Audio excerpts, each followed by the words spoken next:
What if the moment you chose to speak your truth was the same moment the world decided to silence you?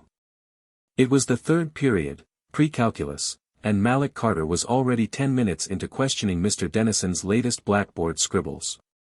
The class sat in a silent blend of confusion and mild irritation as Malik stood with one arm folded and the other lightly pointing at the equation Mr. Dennison had just finished writing. "It doesn't work," Malik said, steady and respectful, though he knew his voice made people tense. "The assumption about convergence here is invalid unless the limit is constrained. You skipped a step." Mr. Dennison blinked rapidly, his face reddening. "Excuse me, Mr. Carter. I'm saying it's misleading to jump to the series test without showing the domain behavior first. That's why the result looks inconsistent." The class rustled. Some looked bored. Others, like Jamal in the back, smirked, already ready to tweet Malik versus Dennison, round 3. This wasn't the first time Malik had challenged the teacher. But it would be the last. Mr. Dennison, a pale, balding man in his late 50s with a PhD from Emory and a reputation for not liking to be questioned, clenched the marker tighter. "You're not the instructor here, Carter. And I think I've been teaching calculus longer than you've been alive." Malik didn't flinch. "That might be true. But math doesn't care how old you are." The class froze. Even the air felt still. For a moment, it looked like Mr. Dennison might laugh it off, a clever quip from a bright student, harmless enough. But the laugh never came. "Office. Now," he said coldly. "I'm done with your disruptions." Malik gathered his notebook, pausing only to glance at the board one more time. He had no intention of apologizing.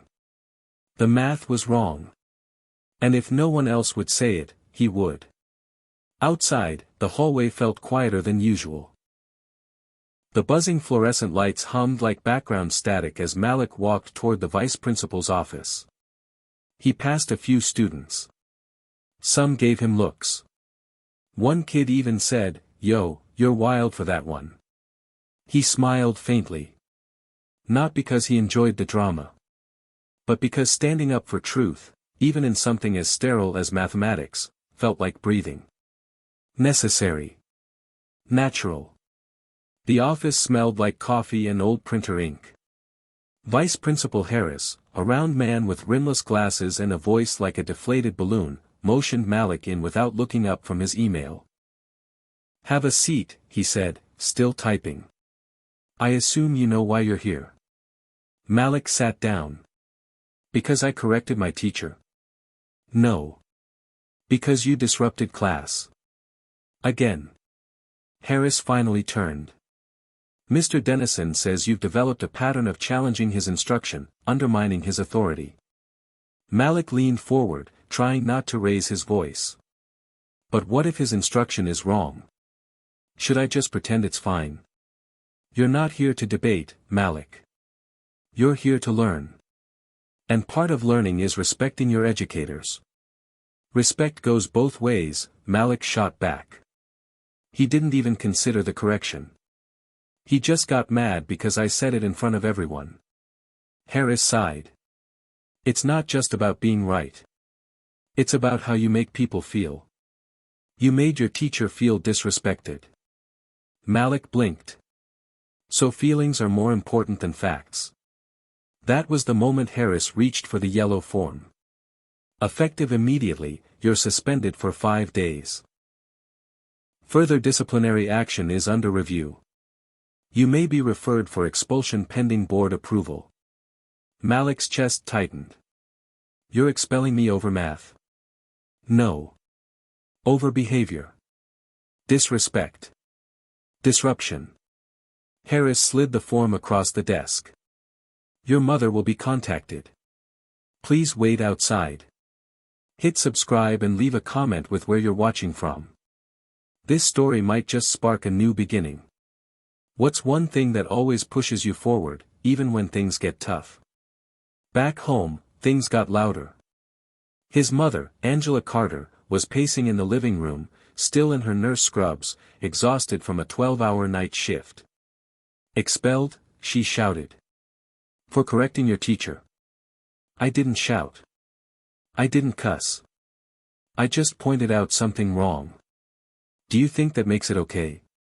Baby, you know they're waiting for any reason to call you trouble. Malik hated that truth. Hated that his mother wasn't wrong. A black boy who raised his voice in a classroom, even for logic, even for truth, was still seen as a threat. She finally sat down, exhaling hard. You're too smart to get thrown out like this. But you've got to be smart and strategic. Malik dropped his backpack onto the couch. So I should have just stayed quiet. Let him write garbage on the board and pretend it made sense. Angela looked up, tired eyes locked on his. You should have picked your battle. But to Malik, math was never just math. It was justice. Clarity. One place in the world where truth couldn't be twisted if you had the logic to prove it. Numbers were clean. Human beings weren't. That night, Malik sat in the basement. His thinking space, as he called it, where his notebook stacked like towers and the whiteboard on the wall was half filled with unsolved problems he found online. There was no Xbox, no posters. Just numbers, symbols, and coffee-stained mugs. He stared at the latest problem he'd been mulling over, an obscure challenge posted years ago in a forgotten online forum, Goldstein's conjecture. No one had solved it. Most believed it couldn't be. But to Malik, nothing felt more natural than proving people wrong. The next morning, emails poured in. News traveled fast. Some students started an online petition, reinstate Malik Carter, they mind schools should nurture, not punish. It got 200 signatures by noon. Ms. Porter, his old 7th grade math teacher, even left a comment. The world needs minds like Malik. Let's not punish brilliance for its timing. But school officials held their ground. Malik was officially expelled by Friday. He didn't cry. He didn't beg. He just went back down to the basement. Picked up his pen. And began writing the proof that would change everything. Before Malik Carter ever questioned a teacher or walked out of a classroom with a suspension slip in his pocket, he was a quiet boy lying flat on his back on the roof of a rundown duplex in Atlanta, Georgia, counting stars like they were answers to questions only he could hear. His mother used to worry he'd fall. Get off that roof before I call the fire department, Malik, she'd yell from the kitchen window. But every night, after dishes were done and his baby sister fell asleep in the bedroom they shared, Malik would sneak out through the attic window and climb up with a blanket and a notebook. Some kids had teddy bears. Malik had telescopes made out of paper towel tubes and a cheap pair of binoculars his uncle left behind after one Christmas. But he wasn't looking for aliens or comets. He was trying to find patterns. Stars didn't lie. They didn't argue. They repeated themselves in ways people didn't. Constellations stayed loyal, season after season. The Pythagorean theorem never let you down. Unlike the kids at school who laughed when he stuttered or the neighbors who called him too quiet to trust, numbers made sense. And to a boy who'd already seen too much instability in his short life, that kind of certainty felt like safety.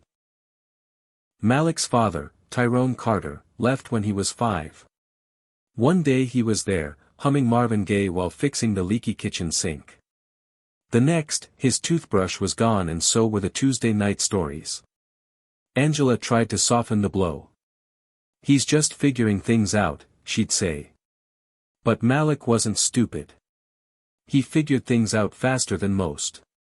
By 7, he was helping his mom budget grocery money on a spreadsheet. By 8, he was correcting the bill at the electric company. They charged us for an extra meter that doesn't exist, he told the front desk lady, who blinked twice and refunded the overcharge. Boy, you're something else, his mom said. I'm gonna start charging you consulting fees. But it wasn't until 3rd grade that someone outside his home noticed he wasn't just smart, he was exceptional. Ms. Rachel Porter was young, black, and the first teacher who ever made Malik feel like his brain wasn't weird, just wired differently. She caught him one day after he'd finished his work early and was sitting in the back reading a book on fractals. "Where'd you get this?" she asked. "Library. Do you understand it?" "Not all of it," Malik said honestly. "But the shapes, they kinda explain themselves." That week, Miss Porter stayed after school to tutor him, not because he was struggling, but because he was bored. She brought extra problems, competitions, puzzles.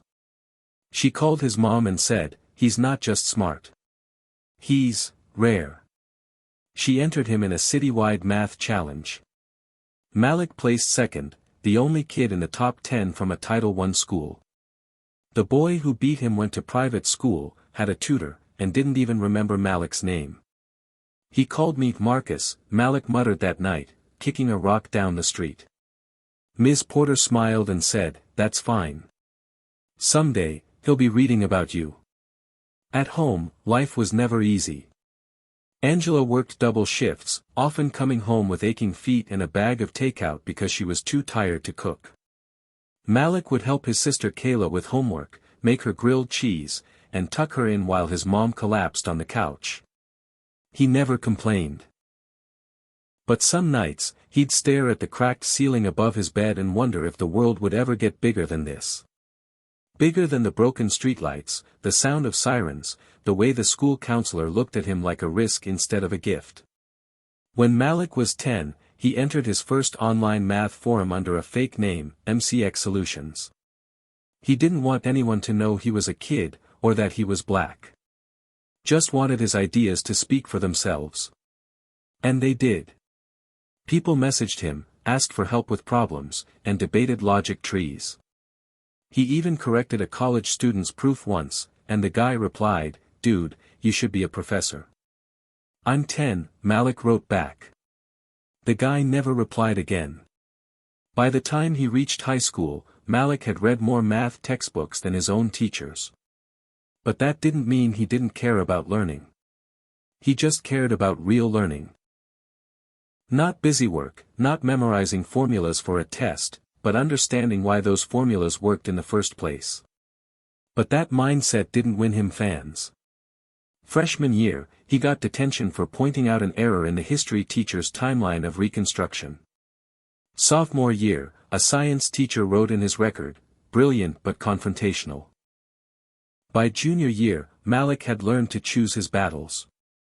Until Mr. Dennison.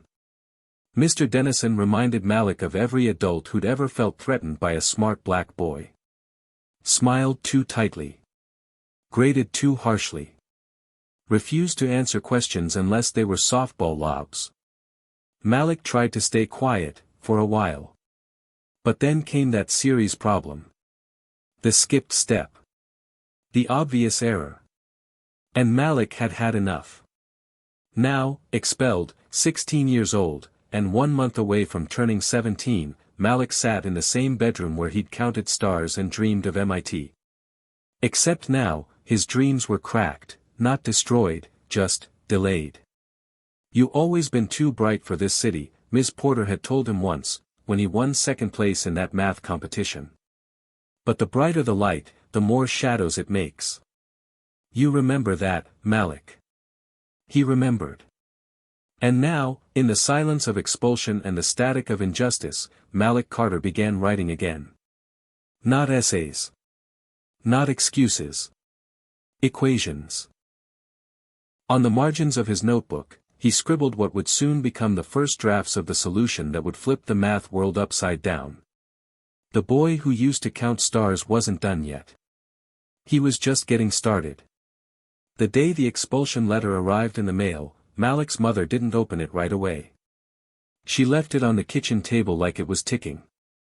A heavy white envelope with the school district logo in the top left corner and Malik's name printed like a final verdict. Angela finally tore it open after dinner.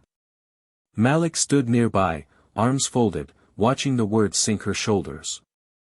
The school board's language was as cold as a court ruling.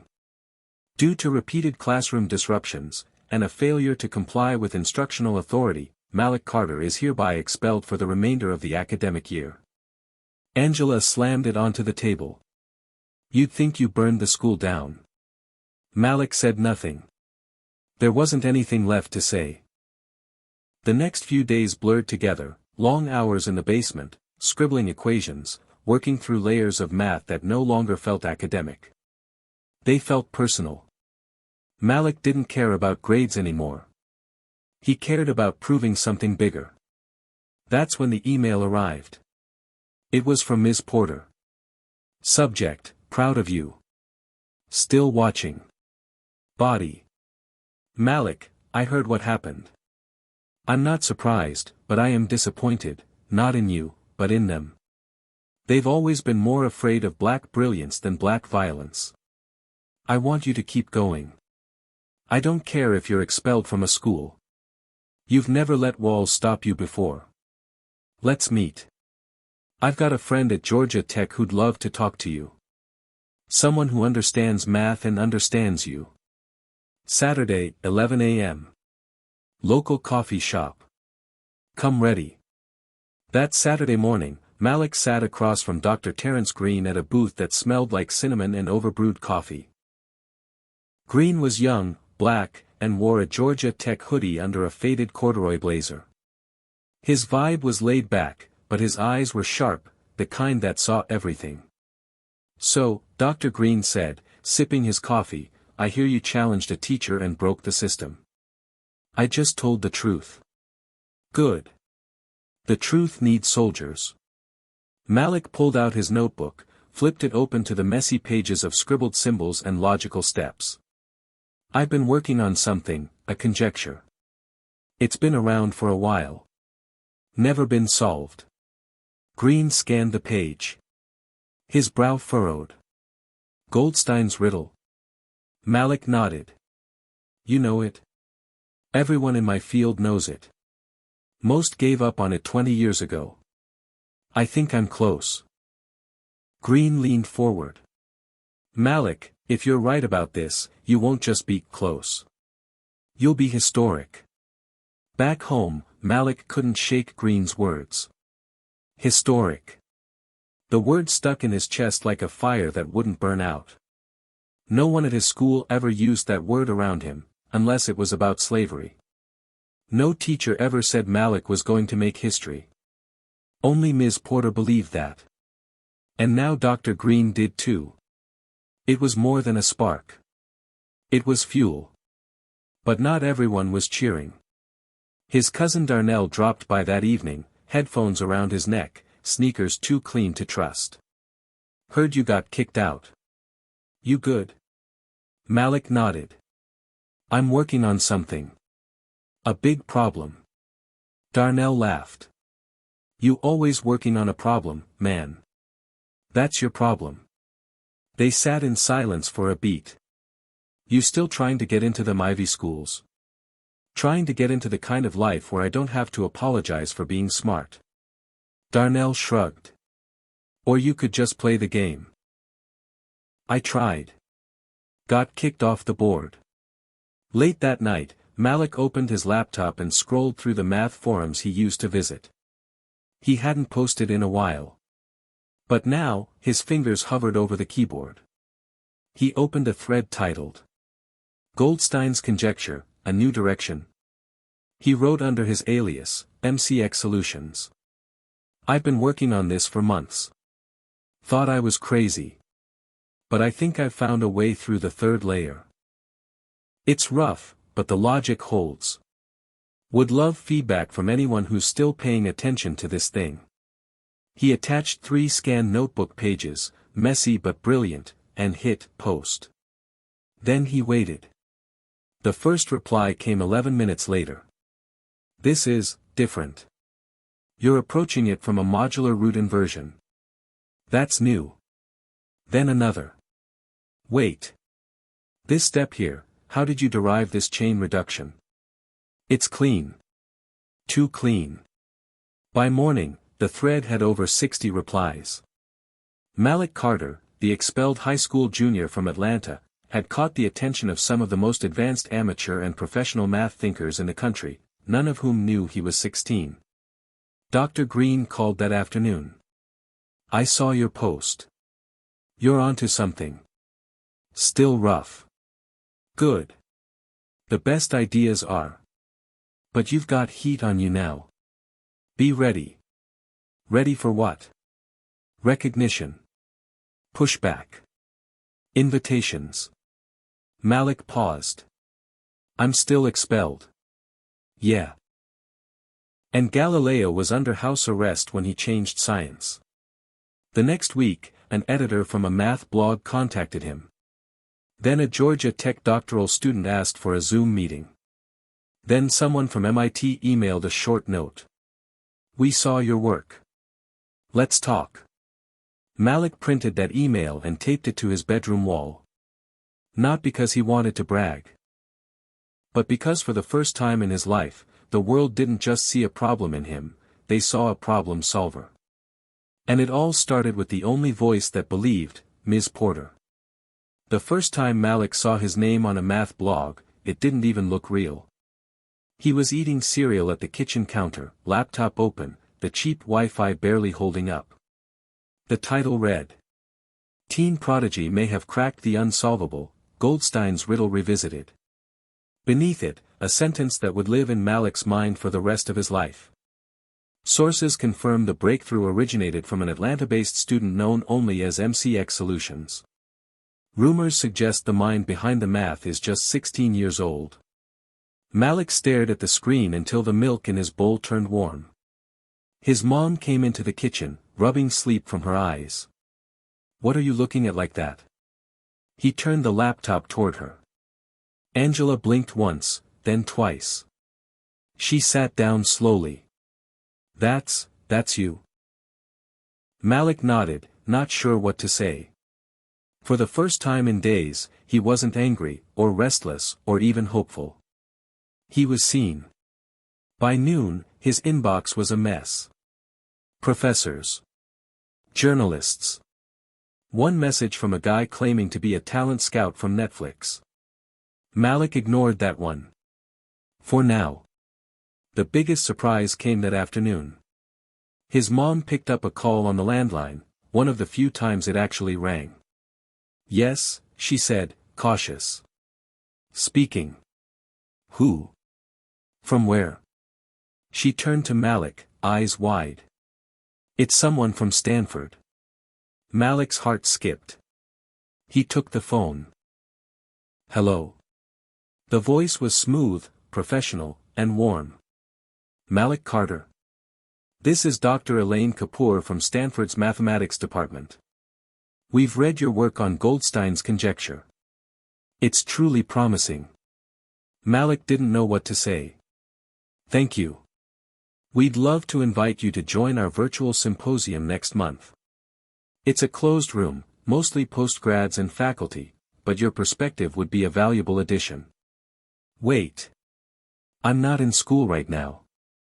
I was expelled. Kapoor paused. We're not inviting your school.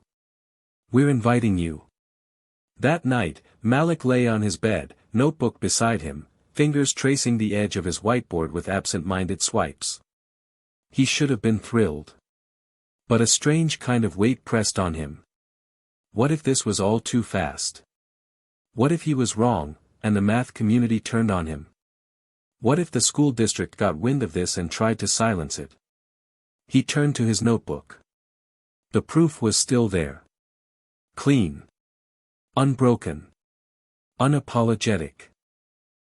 By the end of the week, his story reached local news. A headline from Channel 11 read, Expelled Atlanta teen turns expulsion into mathematical breakthrough. The article was mostly fair. It told the truth, more or less. That Malik had been expelled for behavioral issues, but had simultaneously solved part of a 4-decade-old math riddle. They didn't mention Mr. Dennison's name. Or the racial tension. Or how many times Malik had been told to watch his tone for simply being right. But the image of his mom standing behind him on the porch, arm around his shoulder as reporters snapped photos. That part was real. Not everyone was happy about the attention. An email from the school board arrived the next day. Due to recent media exposure, we will be reviewing the expulsion decision. However, we ask that you refrain from discussing district matters in public forums. Malik showed it to Dr. Green, who laughed bitterly. They're nervous, he said. You're making too much noise. They want me to stay quiet. Of course they do. But here's the thing, they're not used to a student making more waves than the system can absorb. What do I do? Green grinned. You keep solving the damn problem. Malik kept at it. Each night, while the world spun, while friends ghosted him and online trolls accused him of faking his work, he filled notebook after notebook. He began refining the third segment of the proof, the one that dealt with prime variable collapse and sequence convergence. A part of the riddle that had stumped mathematicians since 1984. Dar. Green reviewed each new version like it was holy scripture. You know this could be doctoral level work, right? I'm not even in 12th grade. Doesn't matter. The math speaks louder than the resume. But pressure came with progress. Malik started getting private DMs from strangers online. Some kind. Others not. Stay in your lane, kid. No way a 16-year-old solved this. Must have stolen it. Affirmative action math. LOL. He tried to ignore it. But even one hateful message was like ink in clean water, it spread, slowly clouding everything. He confided in his mom. She scrolled through the messages, jaw clenched. They're scared of you, she said. Scared you'll prove them wrong. Keep going. That weekend, Malik got a text from Ms. Porter. Proud of you. Still watching. She followed up with a question, how's your heart? Malik stared at the screen. No one else had asked that. He typed slowly. It's loud. But focused. The next Monday, his name was mentioned during an NPR radio segment on gifted students in underserved schools. Malik didn't hear it live, but someone emailed him the clip. At the end, the host said, maybe it's time we stop punishing students for challenging authority, especially when they're right. Sometimes, the real disruption is brilliance. And just like that, Malik Carter, the boy who had once laid on the roof and counted stars, was no longer just chasing the impossible. He was becoming the impossible. One page at a time. The house got quieter the closer Malik came to solving it. The kind of quiet that didn't feel peaceful, it felt loaded. Like the calm before a siren. Like the held breath before a fall. His notebooks were everywhere now, on the couch, on the kitchen table, stacked beside the sink where cereal bowls usually went. His mom didn't complain. She just sighed, wiped around the equations, and made space for him. She knew something was happening, something bigger than school or grades. Something that could change everything. By the end of the second week, Malik's proof was more than just theory. It had legs. Structure. Backbone. He'd rewritten it 5 times, each time with cleaner logic, tighter transitions, sharper phrasing. It wasn't perfect. But it was undeniable. Dr. Green read the newest version in complete silence. Not even his coffee cup moved. After 20 minutes, he finally looked up. This might be it, Malik. The words didn't feel real. Like, really it? Green nodded. We'll still have to submit it for peer review, but I've seen published grad theses with less rigor than this. Malik stared down at his own work, the black ink glistening under the desk lamp like it was glowing. Then he whispered, why doesn't it feel good? The truth was, Malik hadn't slept right in 3 nights. Not from stress. From fear. Not fear of being wrong. Fear of being right, and still having the world reject him anyway. He'd already seen it. The backhanded praise. The way some math forums treated his work like a cute prodigy trick instead of serious scholarship. Even now, journalists framed him like an anomaly, not a scholar. A story, not a peer. He was still Malik from East Atlanta. Still expelled. Still a black kid who'd gotten lucky. As if his brain hadn't been grinding like gears his whole life. The day after Green's confirmation, a package arrived at the front door. It was from MIT. Inside was a letter, no offer yet, just a personal invitation. We would be honored to meet you, Malik. If you're ever in Boston, we'd love to host you on campus. No strings. Just a conversation between minds. He read it 5 times before showing his mom. She didn't cry, not right away. She smiled, nodded, and then whispered, "Your dad would have told everybody on the block." Malik didn't say anything. His dad hadn't even texted him since Christmas. Later that night, Malik tried calling Darnell. No answer. He scrolled through old messages. So many people from his life had gone quiet. His old teammates from chess club, the kids who used to copy off him in algebra I, even a girl he liked once who called him weird smart and laughed like that was a compliment. He was surrounded by math. And completely alone. He met with Dr. Green the next morning. "I think I'm ready," Malik said. "To submit it." Green nodded. "We'll walk it in together." Journal of Pure Mathematics has a young researcher submission tier. You've more than earned your shot.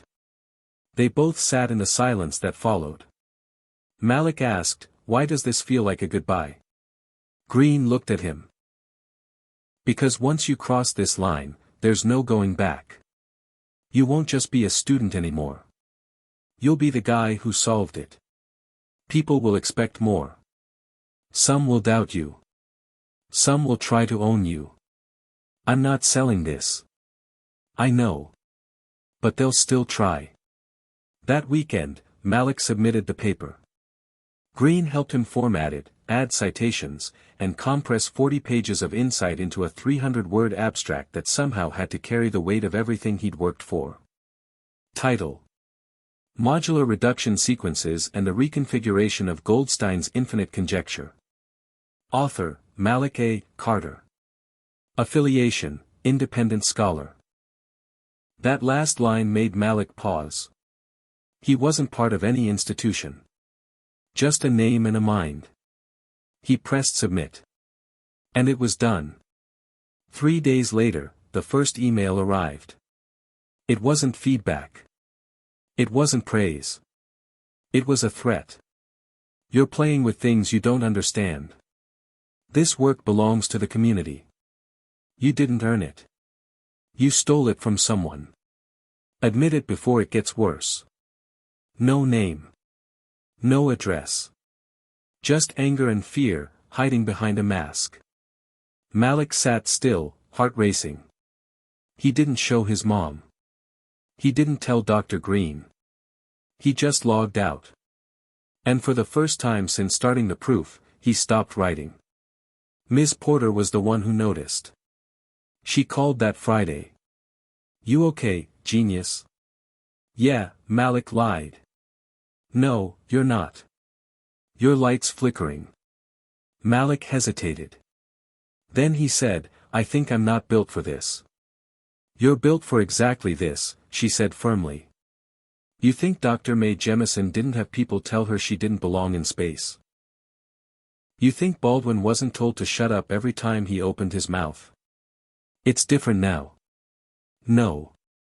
It's just louder now. You're hearing what's always been there." Then she said something he'd never forget. "The proof is yours. But the pain? That belongs to all of us. So don't carry it alone." That night, Malik wrote again. Not math this time, a journal entry. "They want me to believe I don't belong. But the proof doesn't care about their fear. It works. It breathes. It stands. And so will I." When the peer review committee finally responded 2 weeks later, the verdict was unanimous. Accepted for provisional publication. Subject to verification. A first in the journal's 83-year history. Malik sat on the front porch, staring out at the street, the weight of it all settling into his chest like a new kind of gravity. His mom came out and sat beside him, both of them silent. Then she said, "You done chasing?" Malik shook his head. "No. Now I start building." The world didn't love Malik Carter. He had thought it would, or at least hoped it would. After all, he'd cracked a 40-year-old mathematical riddle, a problem that had perplexed minds far greater than his. His name was now in every headline, every news story about the unsung genius from East Atlanta who had solved what many believed was impossible. But with the headlines came the whispers. With the applause came the accusations. Malik had expected the curiosity, the interviews, the attention, but he hadn't expected the hate. Not like this. It started with a post. A simple, academic forum. Someone with the handle MathGod42 had posted a scathing critique of Malik's proof. The solution proposed by Malik Carter is an insult to the decades of work by mathematicians far more qualified than a kid from East Atlanta. It's clear that this is a case of textbook plagiarism. I dare anyone to prove otherwise. It went viral. Malik was jolted awake that morning by his phone's buzzing, not with congratulations, but with messages from people who were skeptical, questioning his methods, accusing him of cheating. His inbox flooded with emails from professors, some of whom were supportive, but others who were quick to brand him a fraud. "You didn't really come up with this solution yourself, did you? What connections are you hiding?" He stared at his screen, heart pounding in his chest. It was one thing to face the doubt from people who didn't know him, but this felt different. These were mathematicians, experts in the field, questioning everything he'd worked for. It felt like being back at school, expelled, misunderstood, unseen. Dr. Green called him that morning. "Malik, I know you're seeing the forums. Ignore it for now. Let's focus on what we know to be true. You did the work. The proof holds. No one can take that away from you." But Malik wasn't so sure. The hurt had already sunk deep. "They're saying I copied it. They're saying I'm lying," he replied, his voice barely above a whisper. Dr. Green sighed. "People will always try to tear down what they don't understand, or what makes them uncomfortable. The world wasn't ready for a black kid solving a problem like this. But you have to rise above it." The words felt hollow, even though Malik knew Green was right. This wasn't just about math anymore. This was about something far bigger. It was about the fight for his credibility, his worth, his place in a world that still didn't see him as equal. The days that followed were a blur of hate, confusion, and doubt.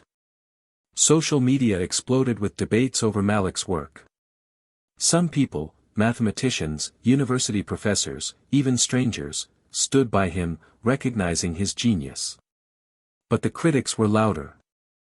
They posted anonymous videos, breaking down his work step by step, trying to point out what they saw as flaws or inconsistencies. The comments were brutal. "Is this the best the world has to offer? We should have known. Another black boy trying to make history. But where's the real proof?" Malik couldn't escape it. He couldn't walk through his own neighborhood without hearing whispers. It was as if the world was turning on him, even before he'd had the chance to fully understand what it meant to succeed. His friends, the ones who had once cheered him on, grew distant. Some of them flat out stopped talking to him. Even Darnell hadn't responded to his texts in days. Malik tried to understand, but it felt like everyone had written him off as a fraud before he could even prove himself. Even Ms. Porter, his most loyal ally, had pulled away, and Malik couldn't bring himself to ask her why. But then, something happened that made the whole world, his world, start to feel even colder. It was the day that MIT made their move. The prestigious university had officially sent Malik an invitation for a personal meeting. They wanted to discuss his research and possibly offer him a spot in their math program. It should have been the dream moment, the validation of his hard work, the recognition that would erase all doubts about his abilities.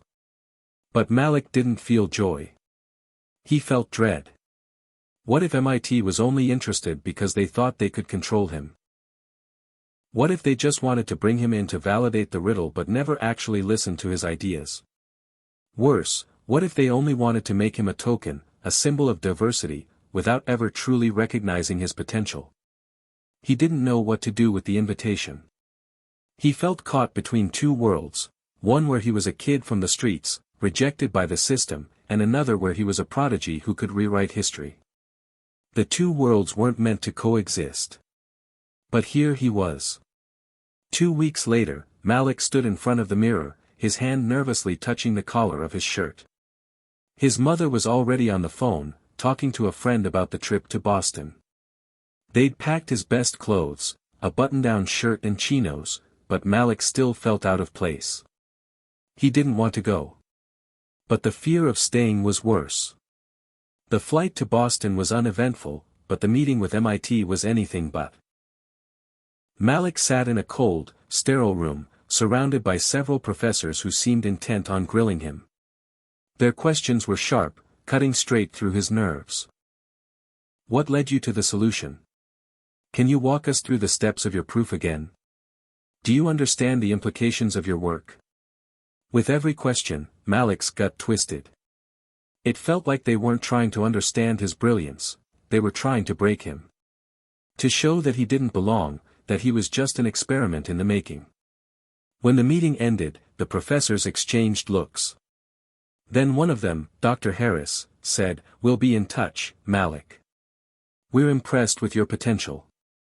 But, as with all discoveries, we need to be sure." Malik nodded, but his mind raced. What had they really seen? What did they really want? Was this another chance? Or was it just another cage disguised as opportunity? The journey home felt even longer than the flight there. This time, Malik wasn't sure if the door he'd walked through had led to hope or just more isolation. He stared out the window, watching the clouds pass by, wondering where his place in the world was. Malik had never felt more alone. After the MIT meeting, everything seemed to spiral out of control. The attack on his work intensified. The rumors spread, more vicious than ever, each one more damaging than the last. He had thought that solving the riddle would open doors, and it did, but they weren't the doors he had imagined. It was as if the entire world had decided to take a step back, stare at him, and wonder how he had slipped through the cracks. A kid from East Atlanta, someone with no Ivy League connections, no rich background, no proper credentials. How could he have possibly solved a problem that had confounded scholars for decades? He had been naive to think it would be different. Malik opened his laptop that evening, heart heavy with dread. There were more emails, more accusations. It had become clear that the whispers weren't just from anonymous trolls. No, this was something much more organized, something sinister. They were smart, calculating, and methodical in their attempts to discredit him. The first email he read that evening was from an unfamiliar name, Dr. Raymond Hawk, a well-known figure in the academic world, a respected mathematician who had made his own mark in the field years ago. At least, that's what Malik thought before reading the content of the message. Dear Mr. Carter. It has come to my attention that your proof is troubling at best. I suggest you step back before you continue down a dangerous path. You're better off walking away from this before you ruin your name forever. Malik blinked in disbelief, rereading the words again. Step back. Ruining my name. Something about the tone didn't sit right with him. There was a quiet arrogance in his words, a subtle power play hidden beneath the surface. The message reeked of someone who wasn't just concerned about his work but about controlling the narrative. Malik's mind raced. Who was behind this?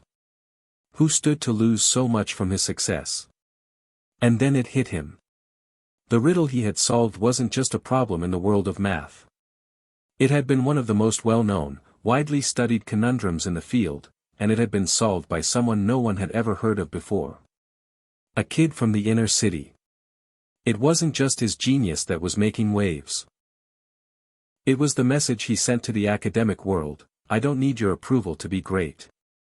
That made some people uncomfortable. The next day, Malik did some digging. He started researching everyone who had publicly questioned his work, starting with Dr. Hawk. What he found was both fascinating and unsettling. Dr. Hawk had been one of the original mathematicians to take a swing at the riddle decades ago. His name had been one of the first to emerge when the problem had stumped the best minds in the field. But his solution, though promising, had always been incomplete. A near miss, as some had put it. He had been hailed as a genius in his day, but the riddle had ultimately eluded him. Malik scrolled through academic journals, articles, and interviews, piecing the puzzle together. It became clear that Dr. Hawk had never solved the riddle himself. And now that Malik had, he stood to lose his place in history. Malik wasn't just threatening his reputation. He was threatening the legacy that Dr. Hawk had spent years building. Malik couldn't help but feel a surge of anger. This wasn't about math anymore. It was about ego, pride, and the desperate need to protect their self-image. They didn't care about the truth. They cared about their own place in history. It was early morning when Malik decided to confront the issue head-on. He had already spent too much time hiding in the shadows of their accusations. He couldn't just sit back and let them destroy everything he had worked for. Malik called Dr. Green. He needed someone who believed in him, someone who could see the bigger picture. Dr. Green, it's getting worse.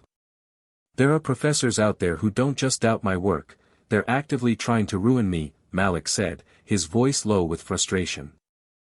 I've been looking into it, and I think I know who's behind it. Green was silent for a moment. I think I know too. It's always the same in academia. People who've made a name for themselves can't handle someone younger, someone outside their circle, taking the spotlight. I've been in this game long enough to see it happen more times than I care to admit. Malik nodded, his grip tightening around the phone. What should I do? I'm not going to just back down. You don't have to back down, Malik. You just need to make sure they know you won't be intimidated. What you did wasn't just solving a riddle. You've shaken the very foundation of their world. But you can't do it alone. That night, Malik sat in front of his laptop, composing an email to the world. It was a bold move, and he wasn't sure it would work, but he had no other choice. The longer he waited, the worse it got. He typed out a message that was a mix of resolve and defiance. To whom it may concern. My name is Malik Carter, and I am the one who solved the 40-year-old riddle. I understand that some may doubt my work. I understand that my background may make it difficult for some to believe that I could have accomplished what many of you couldn't.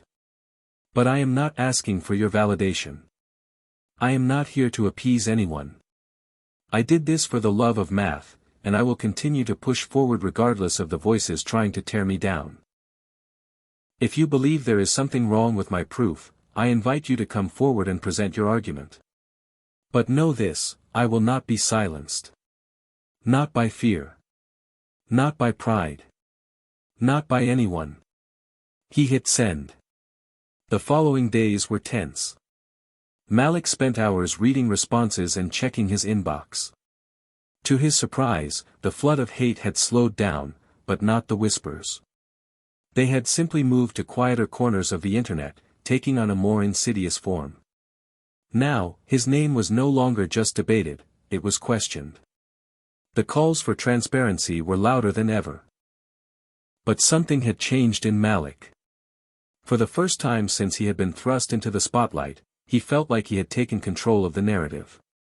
He wasn't just the kid who solved the riddle. He was the man who wasn't afraid to stand by his work. And the world, whether it was ready or not, would have to deal with him. Malik didn't realize how hard the decision would be until he woke up the next morning. The adrenaline of sending the email had faded, and the weight of his actions pressed down on him. Standing tall, defiant in the face of academia's oldest guard, had come with a price. The hate messages had slowed, but the silence from those he once trusted stung harder than any verbal assault. He stood in his room, looking at his reflection in the mirror, the weight of everything that had happened swirling around him. His once thriving academic reputation had turned into a target for those with more power and influence.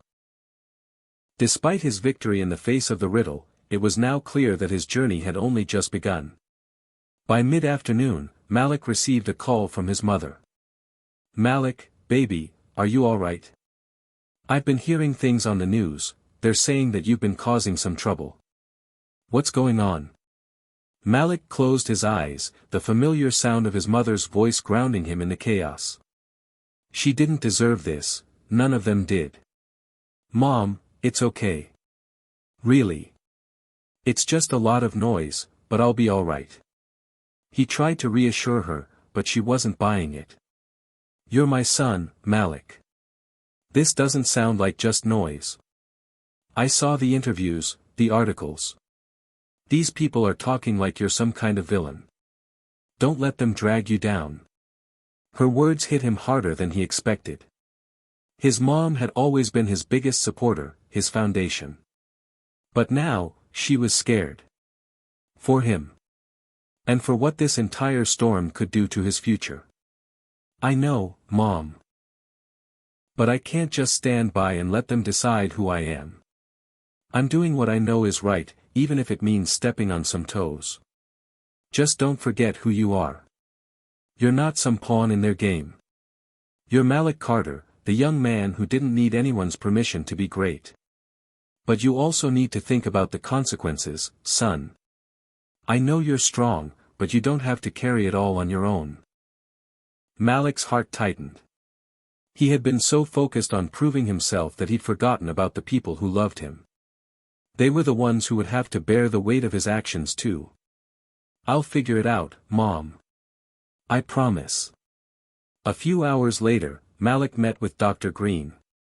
She had been his only unwavering supporter throughout this mess, and he needed her guidance more than ever. The silence from the academic world was deafening, and the quiet whispers had started to feel more like a crowd of voices shouting from every direction. Dr. Green's office was tucked in a small corner of the university's math department. Her walls were lined with research papers and books, many of which had been written by the very people now questioning Malik's work. She had always been a voice of reason for him, someone who understood the trials and the injustices of the academic world. "Malik, I've been reading the emails, the articles. This is not just about math anymore. This is about power, legacy, and control," she said, looking over the reports with a furrowed brow. "The way they're going after you, it's personal." "I know," Malik replied, his voice strained. "I wasn't ready for this. I didn't expect them to fight back like this. It's a well-known tactic, Malik. You're the threat, and they'll do whatever it takes to silence you." He sank into the chair across from her, his fingers pressing against the bridge of his nose. "It's not just the experts. It's everyone. People are scared of me, Dr. Green. I thought they'd celebrate my achievement, but instead, they've turned their backs. People are scared of what they don't understand," she said, her voice calm yet firm. "And that includes your background. You're not just challenging their ideas, you're challenging their entire worldview. Someone like you coming in from the outside, they're not ready to accept that. You've broken a barrier that's been in place for a long time." Malik shifted in his chair, uncomfortable with the reality she was describing. He had always known that his background and upbringing would be a factor. The streets of Atlanta were not a place where the world of academia thrived. But it still stung to hear it so plainly. He wasn't just challenging a mathematical problem, he was challenging a system that had long excluded people like him. "So what now?" Malik asked, feeling more lost than ever. "What do I do when everyone is against me?" Dr. Green leaned back in her chair and stared at him, her eyes piercing. "You don't give up. You keep fighting. You find allies. And you make sure your work speaks louder than their words." Malik sat up straighter. She was right. He couldn't afford to back down, no matter how much it hurt. He had come too far, and he wasn't about to let anyone tell him he didn't belong. The following days were a blur of emotions. Malik attended lectures, but the eyes of his peers followed him wherever he went. Whispers filled the halls, and he could feel the judgment seeping through the walls. But it wasn't just from his professors. Some of the students had begun to turn on him too, either because they didn't believe in his work, or because they feared being associated with him. One afternoon, as Malik sat in the campus library, he overheard a conversation between two fellow students. "I heard they're going to revoke his access to the math conference next month. They say he didn't do the work the right way," one of them said. Malik's stomach twisted. The rumors were spreading, and no one was on his side. "Do you think he actually solved it?" the other asked. "Doesn't matter," the first responded. "They're going to make sure he doesn't get a chance to prove it." He had heard enough. Malik slammed his textbook shut and left the library without a word. He was exhausted, mentally and emotionally. He had come here to learn, to grow, and to make a name for himself.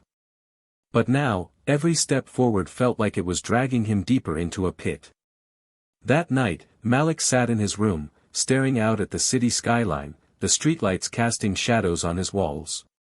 The weight of his actions, the defiance, the bravery, and the challenge he had thrown to the world, had never felt heavier. But as he thought about his mother's words, he realized something. He had made a choice. And sometimes, the price of doing what was right wasn't always clear at first. As the night wore on, Malik felt a quiet resolve building within him. This fight wasn't over. It had only just begun. He stood up and grabbed his laptop. There was more work to do, more math to solve, more obstacles to overcome. If the world wasn't going to give him the credit he deserved, he would take it. Because he wasn't going anywhere. Malik had always believed that the world worked in a straightforward way. You work hard, put in the effort, and the results will follow. But the last few weeks had taught him one crucial lesson: the world didn't always follow that script. It wasn't just about effort. Sometimes it was about power, influence, and who you knew. But as Malik's personal and academic life continued to spiral, something surprising happened. Allies began to emerge from the most unexpected places. It started with an email. Malik sat in his room late one evening, scrolling through a sea of academic journals and emails he had received in response to his now famous challenge. Most were dismissive or accusatory. Some even bordered on threatening. But then, amid the noise, one message caught his eye. The subject line was simple but direct: support from an unexpected source. He hesitated for a moment before opening it. The email was from Dr. Peter Williams, a senior professor in the field of theoretical mathematics. Malik had heard of him before. The guy was a legend in the academic world. His work had shaped much of the framework in advanced algebraic structures, and he was someone who rarely interacted with students directly. To be frank, Malik had never thought he'd be on Dr. Williams' radar. Dear Malik, I have been following your recent work and, more specifically, your challenge to the establishment. While many have reacted negatively, I believe your approach to the problem is both innovative and worth further exploration. I would like to meet and discuss your findings, as well as the mathematics you are proposing. I understand the pressure you are under, but I believe this conversation could benefit both of us. Best regards. Dr. Peter Williams. Malik blinked at the screen. He rubbed his eyes as if he were imagining things. But the email was real. It was a genuine invitation, not only from one of the most respected names in mathematics but also someone who had publicly criticized the orthodoxy that Malik had just appended. It felt like a lifeline. The next morning, Malik woke up with a sense of purpose he hadn't felt in weeks. Dr. Williams had suggested meeting at the university's main campus, in the quiet study room of the faculty building. The room was reserved for private meetings and was often used by high-ranking professors to discuss matters of serious academic importance. As Malik walked across the campus, the chill of the morning air brushed against his face. He'd been walking this path for the past few years, but today, everything felt different. The buildings, the people, even the trees, they all seemed to be watching him, waiting for what would happen next. He reached the faculty building and took the elevator to the top floor, where Dr. Williams was waiting for him. Malik Carter, Dr. Williams said with a smile as he shook Malik's hand. "It's good to finally meet you in person. I've heard much about your work." Malik was caught off guard by the warmth of the greeting. Dr. Williams' reputation had always preceded him, but in that moment, the man didn't feel like a towering figure from academia. He felt approachable, like an ally, even though Malik hadn't earned his trust yet. "Thank you, Dr. Williams. I'm honored to be here," Malik replied, his voice a bit more nervous than he intended. "I didn't expect to hear from you." "Most people wouldn't," Dr. Williams said with a chuckle. "But I believe there's something worth investigating here, something that might be missed if everyone simply dismisses your challenge." They sat down in the quiet study room, papers and notebooks spread across the table. The air was thick with the scent of old books, and the soft hum of the university's cooling system provided a background to their conversation. Dr. Williams began by outlining his views on the matter. "There are those who will always oppose new ideas. But then, there are those of us who realize that every challenge to the status quo is an opportunity for growth. What you've done, Malik, is something very few young minds have the courage to do. But the question remains, what comes next?" Malik listened intently, trying to hold back his excitement. It felt almost surreal to be having this conversation with someone he admired from afar. "I don't know what comes next," Malik said honestly. "I've been trying to solve a problem that's been around for decades. But now, it feels like the world is against me." Dr. Williams nodded sympathetically. "The world can be a harsh place, especially for someone trying to break through. But the very fact that you're still standing means you have something they don't want you to know yet. It's the spark of something new, something they can't control." Malik took a deep breath, his mind racing. "So, you believe in my work?" "I believe in the possibility it represents," Dr. Williams said. "But it's not just about solving one riddle. It's about what that riddle represents. The way you think about mathematics, the way you approach problems, that's what's truly revolutionary." The weight of his words sank in, and for the first time in weeks, Malik felt like he was standing on solid ground again. They spent the next few hours discussing Malik's research in depth. Dr. Williams didn't just offer praise, he pointed out areas where Malik could improve, suggestions that would enhance the impact of his work. It wasn't a conversation of an expert simply elevating a novice, it was a genuine intellectual exchange between two minds. At the end of the meeting, Dr. Williams leaned back in his chair and looked at Malik with a steady gaze. "You're not in this alone, Malik. I'll support you. I'll help you get this work out there in front of the right people. But you'll need to be prepared for the challenges that come with it. There are forces in play that will try to bury this."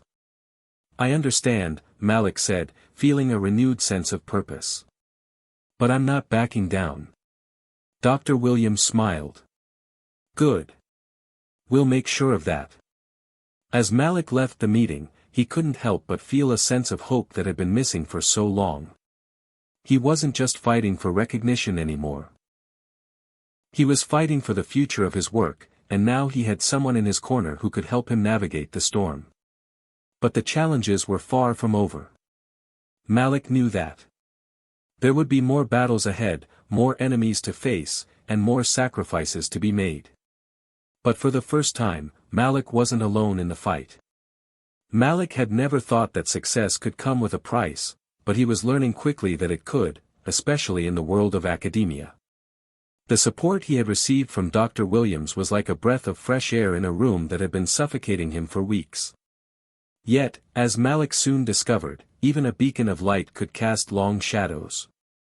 It had been a week since his meeting with Dr. Williams, and Malik had felt like he was on the cusp of something monumental. But as the days passed, the excitement began to give way to a growing sense of unease. His phone buzzed constantly with notifications, mostly from his peers and students at the university who either praised his work or condemned him for challenging the system. But it wasn't the public opinion that weighed heavily on his mind. It was something else, something far more subtle, yet far more dangerous. Malik sat in his room one afternoon, reviewing his notes on the math problem that had set everything in motion. His research had made waves, no doubt about it. But the more he dug deeper into the mathematics, the more he realized how entrenched the old guard was in preserving their version of the truth.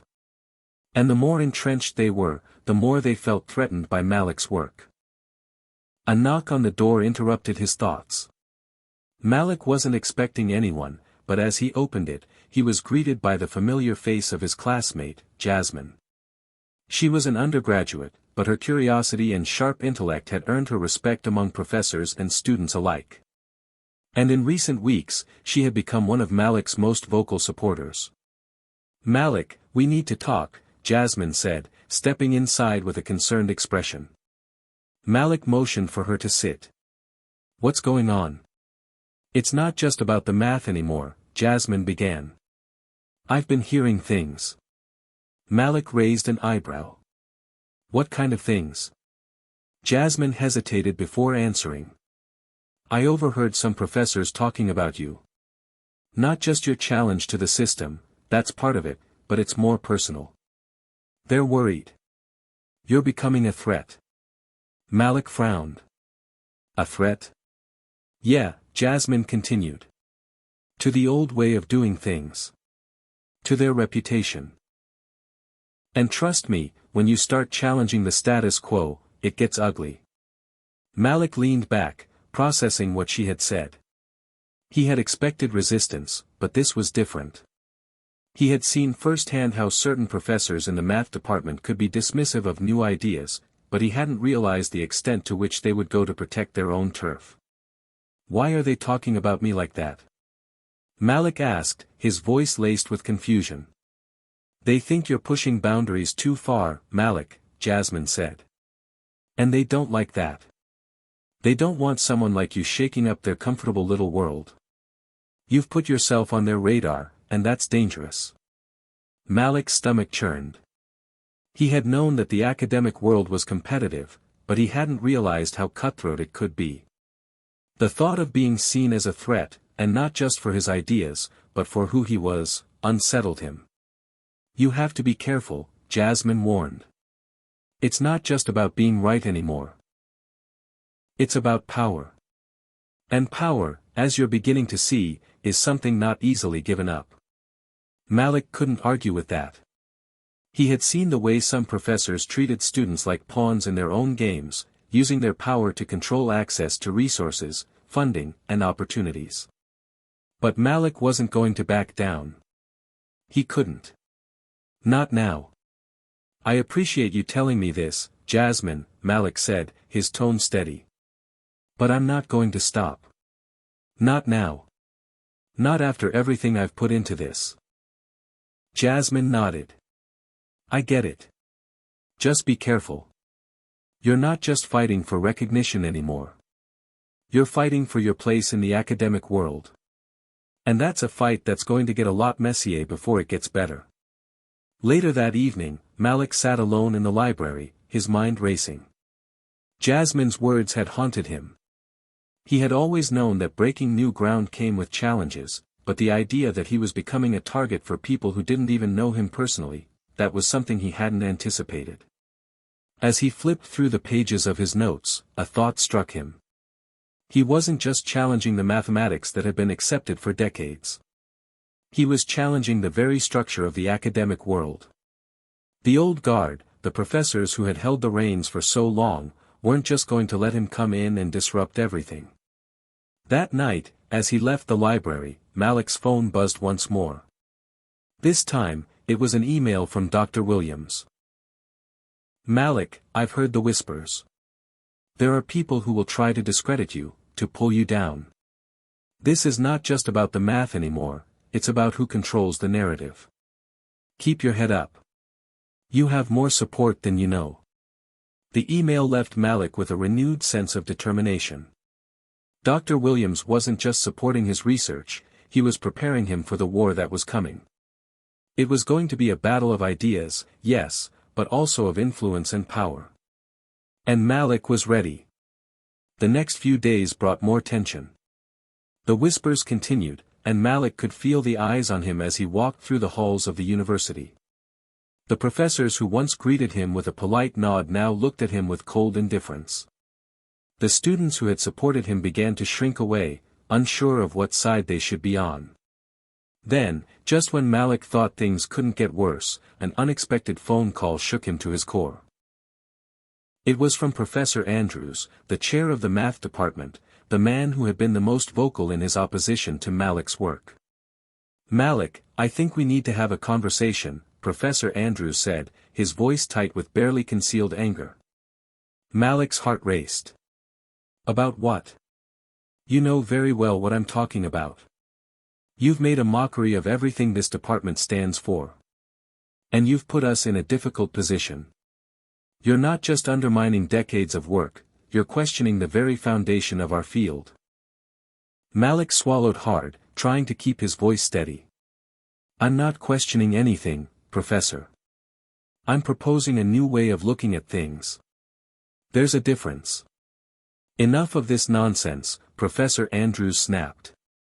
"I'm warning you, Malik. This path you're on, it's not just going to hurt you. It's going to hurt your future. Your career. Your reputation." Malik felt a shiver run down his spine. But instead of cowering, he stood tall. He wasn't going to let fear control him. "I'm not afraid of you, Professor. And I'm not afraid of anyone else. My work speaks for itself." There was a long pause on the other end of the line, and Malik could hear Professor Andrews' labored breathing. Finally, the professor spoke again, his tone softer but no less menacing. "You'll regret this.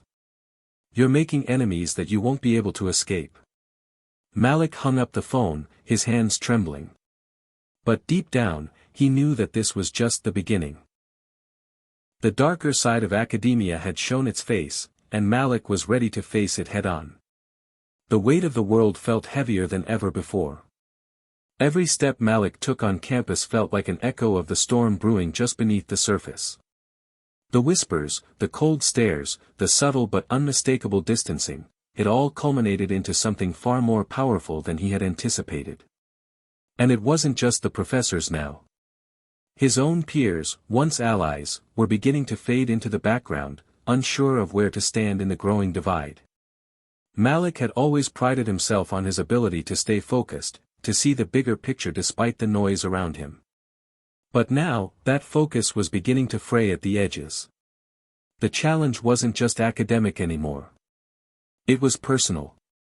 And it wasn't just his ideas being attacked, it was his very place in the academic world. It was late one evening when Malik received another email, this time from Dr. Williams. He had come to rely on the professor's advice, especially now when the stakes felt higher than ever. "Malik, I've seen the pressures you're facing. The administration is getting nervous, and some of the faculty are beginning to push back. This is the time to dig in and stay true to your work. The riddle you're trying to solve is bigger than any one person, but it's also bigger than any one department. Remember, this is about more than just math, this is about changing the way people think." Malik stared at the screen, the words almost blending together. He wanted to believe in Dr. Williams' encouragement, to take it as a beacon of hope that could push him through. But the truth was, Malik wasn't sure how much longer he could stand up against the tide. Every corner he turned, he faced another obstacle, another setback. The pressure had built to a point where it was beginning to affect everything, his friendships, his work, his health. Even his late-night study sessions had begun to feel like an act of rebellion. The numbers on the page didn't make sense anymore. His mind constantly raced with thoughts of how others saw him, as an upstart, a troublemaker, a threat. It wasn't about the math anymore. It was about silencing him before his theories could gain too much traction. The next day, during one of his usual afternoon lectures, Malik noticed something strange. Dr. Andrews, the department chair, stood at the back of the lecture hall, a passive observer as Malik discussed his latest findings. The older professor's presence in the room was unsettling, his cold gaze seemed to pierce right through Malik, watching him with a quiet intensity. At the end of the lecture, as Malik packed up his things, Dr. Andrews approached him. Malik, he said, his voice neutral, can I have a word with you? Malik tensed, instinctively bracing for another confrontation. Of course, Professor. The two of them stepped into the hallway, and Malik could feel the tension in the air between them. I want to be clear with you, Dr. Andrews began, his tone measured, but there was an edge to it. What you're doing, it's not just a matter of mathematics anymore. You're challenging the institution itself. And that's something that cannot go unchallenged. Malik swallowed hard, refusing to back down. I'm not challenging the institution, Professor. I'm challenging the limits of knowledge. That's what academia is supposed to be about, pushing boundaries. Dr. Andrews' face remained inscrutable, but there was a flicker of something dangerous in his eyes. We have rules for a reason, Malik. You think you can just bypass decades of established research because you believe you have the answer. You've been given a platform, but that doesn't give you the right to tear everything down. Malik stood his ground, despite the weight of Andrews' words pressing down on him. I'm not tearing anything down. I'm asking questions. I'm offering a new perspective. Dr. Andrews' eyes narrowed, and he stepped a little closer, his voice dropping to a low whisper. Be careful, Malik. Some questions are better left unasked. There are consequences for upsetting the balance. You're becoming a liability. Malik's heart raced. He knew exactly what the professor was implying. Andrews wasn't just warning him about academic fallout, he was threatening him. But Malik refused to be intimidated. Then I guess I'll just have to deal with the consequences, Malik said, meeting Dr. Andrews' gaze with determination. The older professor didn't respond immediately. Instead, he gave a curt nod and walked away, his footsteps echoing down the hallway. Malik felt a mix of frustration and determination wash over him. The pressure had just intensified, but so had his resolve. He wasn't going to back down. He couldn't. Not when he was so close to unraveling the truth about the 40-year-old riddle that had haunted mathematicians for decades. The following days brought more tension. Malik's professors grew increasingly hostile in subtle ways. Assignments were graded more harshly, his research papers were met with dismissive comments, and he found himself being excluded from important discussions. It wasn't overt, it never was in academia. But the atmosphere was thick with the unspoken truth that Malik was an outsider now. His challenge to the old ways had drawn a line in the sand, and he had crossed it. But Malik wasn't alone in his struggle. Jasmine continued to be a pillar of support, though even she had begun to feel the weight of the divide between Malik and the rest of the academic world. She could see the toll the pressure was taking on him. You're not doing this alone, Malik, she said one afternoon as they sat in the campus coffee shop, trying to take a break from the chaos. Malik looked at her, his expression somber. I don't know how much longer I can keep going. The attacks are getting worse. Every time I think I've made progress, they find a new way to undermine me. Jasmine reached across the table and placed a hand on his. They're afraid of you, Malik. You're doing something they can't control. And that's why they're trying to stop you. But you have to keep going. You have to finish this. Malik gave a weary smile, appreciating her support, but the truth was, he felt more alone than ever. The closer he got to solving the riddle, the more isolated he became. One evening, as he sat hunched over his desk, going through his notes for the umpteenth time, Malik received another email. This time, it was from Dr. Williams. The message was simple but urgent, the clock is ticking, Malik. You need to be careful. There are forces at play now that will stop at nothing to ensure your silence. Keep your head low, but keep pushing forward. The truth is within reach. The words hung heavy in the air. Malik knew what Dr. Williams was saying. The fight was no longer just about solving the riddle. It was about survival in a system that was willing to crush anyone who dared to challenge it. As Malik read the email over again, he knew one thing for sure, he wasn't going to stop. He couldn't. Not now. Not when the truth was so close. Hit subscribe and leave a comment with where you're watching from. This story might just spark a new beginning. What's one thing that always pushes you forward, even when things get tough? Malik couldn't remember the last time he had felt peace. There was a constant buzzing in his mind, the hum of numbers and formulas that never seemed to stop, even when he tried to sleep. His focus had become so consumed with the riddle that even when his body rested, his mind raced. It was as if the mathematical mystery had taken over, turning every thought, every breath, into a quest for the answer that seemed just out of reach. But that answer, whatever it was, wasn't coming fast enough. The pressure was mounting, and Malik could feel himself starting to crack under its weight. It was mid-afternoon when he received the phone call that would push him to the edge. "Malik, you need to come to the department office immediately." The voice on the other end was sharp, almost clinical. It was Dean Reynolds, the same man who had been the face of the administrative pressure that had started to target him. "This is about your academic standing." Malik's heart skipped a beat. He had expected something like this, but hearing the words out loud felt like a punch to the gut. He had been working tirelessly, pouring his every ounce of energy into his research, trying to prove himself, to solve the riddle that had consumed so many brilliant minds before him. But now it seemed that the walls were closing in. He stood up abruptly, knocking over his coffee cup in the process. It was as if the universe was adding insult to injury, making even his smallest victories feel hollow. Walking through the long, sterile hallway of the department office, Malik's thoughts were a whirlwind. What did they want from him now?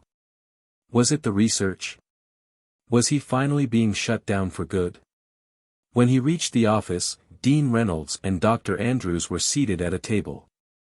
Their faces were unreadable, but the air between them was thick with a tension that made Malik feel as though he were walking into a trap. "Take a seat, Malik," Dean Reynolds said, his voice smooth but tinged with something colder than usual. Malik hesitated, then sat down, trying to remain calm. He had faced confrontation before, hell, he had practically become accustomed to it. But this was different. The stakes were higher, and something about the way they looked at him made him feel like a pawn in a much larger game. "You've been under a lot of stress lately," Dr. Andrews began, his voice almost too smooth. "We understand the pressures you're facing. But there's a line between pushing boundaries and acting irresponsibly." Malik clenched his fists in his lap. He had heard this before. But now, the implications of their words felt far more serious. "We've been monitoring your research," Dean Reynolds continued, his gaze fixed firmly on Malik. "And frankly, we're concerned about your conduct. This challenge you've presented to the field, the way you've been dismissing established theories. It's beginning to create instability within the department." Malik's breath caught in his throat. Instability? Was that how they saw it? He had spent years working on this problem, piecing together a solution that could reshape everything the department had built. And they were calling it instability. "I'm not dismissing anything," Malik replied, his voice tight. "I'm pushing the boundaries of knowledge. That's what academia is supposed to be about. That's how progress is made." Dr. Andrews's eyes narrowed. "What you're doing is reckless. There's no room for recklessness in mathematics, Malik. You're jeopardizing not just your reputation, but the reputation of the entire department." Malik stood up suddenly, his chair scraping against the floor. He couldn't sit there any longer, listening to them criticize his passion and his work. "I'm not going to stop. I'm not going to apologize for trying to solve something that's been unsolved for 40 years. If that makes me reckless, then fine. But I won't back down." The room fell silent for a moment. Dean Reynolds exchanged a look with Dr. Andrews, and Malik could feel the weight of their judgment. They had already decided what they wanted him to do, what they thought he should be. And it wasn't a bold, defiant student willing to challenge the status quo, it was someone who would comply, who would fall in line. "This is a warning, Malik," Dean Reynolds said, his voice low and unyielding. "If you continue on this path, you will not only lose your standing here, you will lose everything you've worked for. Your future here, your career, it'll all be gone. Malik felt the walls closing in around him. He was being cornered, forced to choose between his research and his place in the academic world. But as he looked at the two men across from him, something inside him hardened. He wasn't going to be bullied into submission. Not again. I won't be silenced, he said, his voice steady, though his heart raced. You can't control me. And you can't control what I'm doing. With that, Malik turned on his heel and walked out of the room, the weight of their words pressing down on him. But as he left the office and stepped back into the sunlight, he felt something shift. The crushing pressure wasn't going to stop him. If anything, it made him more determined than ever. The next few days passed in a blur. Malik's mind was in overdrive, trying to reconcile the way the department was turning against him with his unwavering belief in his work. The riddle was his obsession. It was the thing that kept him going when everything else seemed to crumble around him. But as the stakes grew higher, so did the pressure. Jasmine had noticed the change in him. He had become more withdrawn, more tense, as though he was constantly on the edge of breaking. She tried to reach out, but Malik kept pushing her away. He didn't want to drag her into his mess. He couldn't. One evening, as he sat alone in his dorm room, staring at his notes, the familiar feeling of isolation crept in. He had no one to turn to, no one who understood what he was going through. His peers had turned their backs, the professors were out to get him, and even Jasmine seemed distant. The road ahead felt like it was narrowing, and Malik didn't know if he could keep walking it alone. Then, his phone buzzed with a message. It was from Dr. Williams. Malik, don't give up. The riddle is still solvable. But you need to trust yourself. No one else will. Malik looked at the message, his fingers trembling slightly as he typed out a response. I don't know if I can keep doing this. I'm about to lose everything. Dr. Williams's reply came almost instantly. Then fight. This is the test. Solve it, and no one will ever doubt you again. Malik looked at the phone, his heart thumping. The pressure was overwhelming, but Dr. Williams was right. He couldn't give up now. Not when the answer was so close. With a deep breath, Malik closed his eyes and refocused on the problem. The answer was out there. And no matter what it cost him, he was going to find it. Malik hadn't slept properly in days. It was as if the riddle had lodged itself into the very marrow of his bones, consuming every bit of his energy and every thought he had. He would stare at the equations for hours, unable to pull away, unable to rest. Even when he closed his eyes, the numbers seemed to dance behind his eyelids, mocking him, teasing him with their complexity. But Malik couldn't stop. He wouldn't stop. The stakes had risen too high now. If he solved the riddle, he could prove everyone wrong. He could show them that he was more than just a troublemaker, more than just the student who had been expelled for challenging his teacher. He could prove that his thinking was as brilliant as anyone else's, that his potential wasn't defined by anyone's limits. Yet, as the days dragged on, the cost of his obsession began to show. Malik's body felt like it was constantly running on fumes, his muscles aching from the long hours hunched over his work. His mind was a fog, making simple decisions feel like monumental tasks. And all the while, he kept hearing the voices of those who had doubted him, the professors, the deans, even his classmates. Their words were like a heavy weight on his chest, pressing down, making it harder to breathe. He had no one to turn to. Not his peers, who had distanced themselves after the expulsion.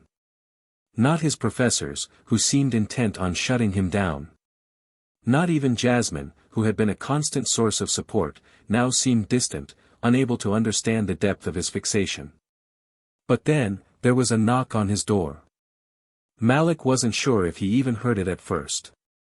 His mind was so lost in the calculations and the mental gymnastics of the riddle that the sound of knocking barely registered. But it came again, louder this time, insistent. With a sigh, Malik pushed his chair away from the desk and dragged himself to the door. He opened it to find Jasmine standing there, her face etched with concern. "Malik," she said softly, stepping inside without waiting for an invitation. "We need to talk." She looked at him, really looked at him, for the first time in weeks. The exhaustion in his eyes, the deep lines of stress on his face, the way his clothes hung loosely on his frame. It was all too much for her to ignore any longer. Jasmine had known Malik long enough to see when something was wrong, and everything about him screamed that something was terribly, dangerously wrong.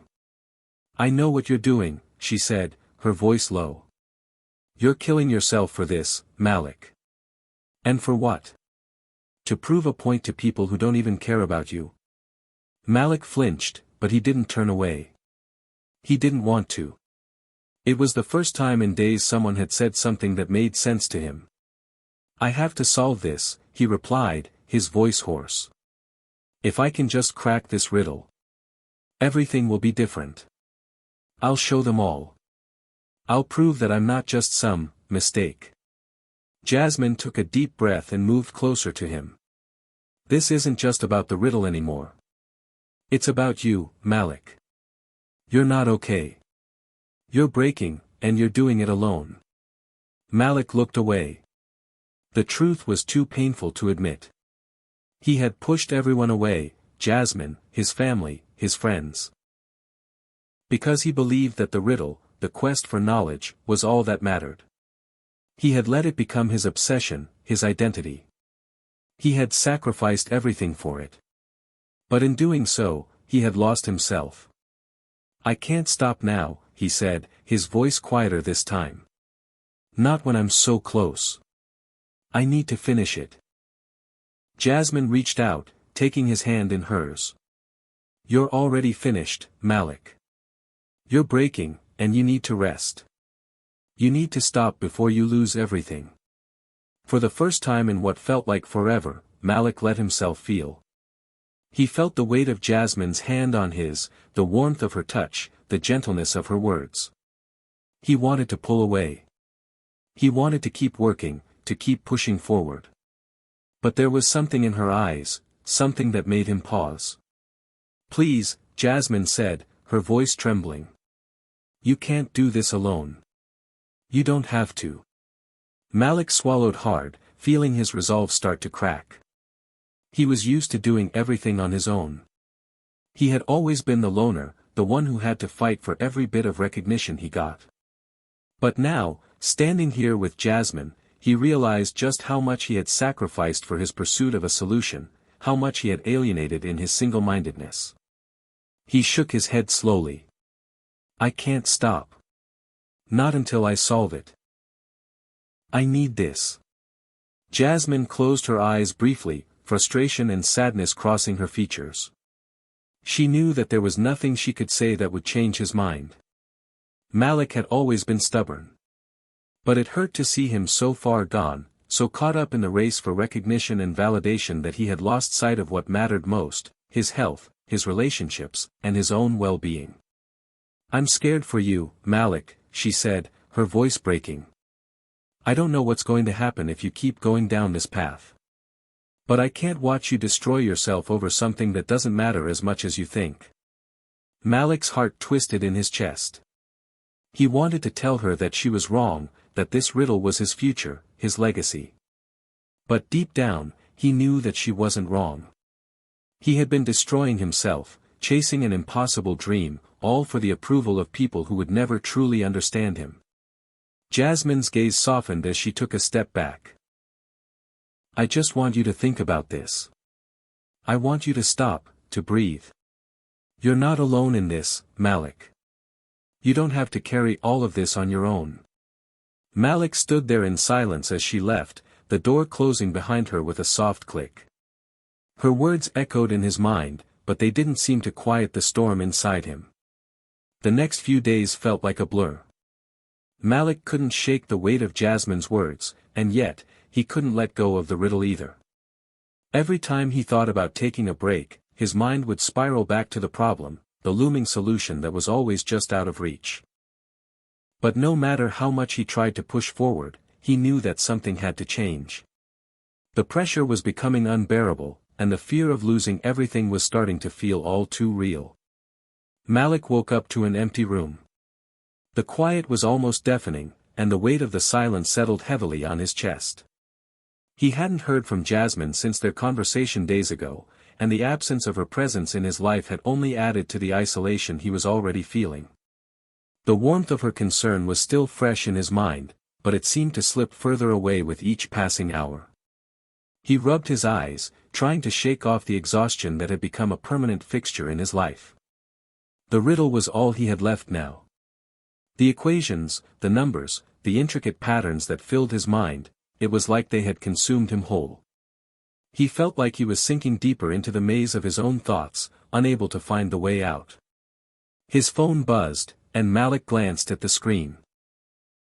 It was a message from his mom. He hadn't spoken to her in days. His stomach churned as he read her message. "Malik, I'm worried about you. Please call when you can. I haven't heard from you, and I'm scared." A pang of guilt hit him. His mom had always been his biggest supporter, and now he had pushed her away, consumed by his obsession. He had ignored her calls, avoided her messages, all for the sake of a riddle. The very thing he thought would redeem him had instead driven a wedge between him and the people who cared about him the most. Malik slammed the phone down on the table, frustration bubbling up inside him. He couldn't stop. Not now. The riddle was within his grasp. He had to finish it. But as the hours wore on, his mind grew cloudier, his thoughts more erratic. He was losing his grip on everything. His body was begging for rest, but he couldn't allow himself to stop. The desire to solve the riddle was overpowering. The thought of proving himself, of showing everyone who had doubted him that he was capable of something extraordinary, it was the only thing that kept him going. But something was different now. It was as though the riddle had taken on a life of its own, pushing back against him, mocking him with every attempt to solve it. The numbers didn't add up. The patterns didn't make sense.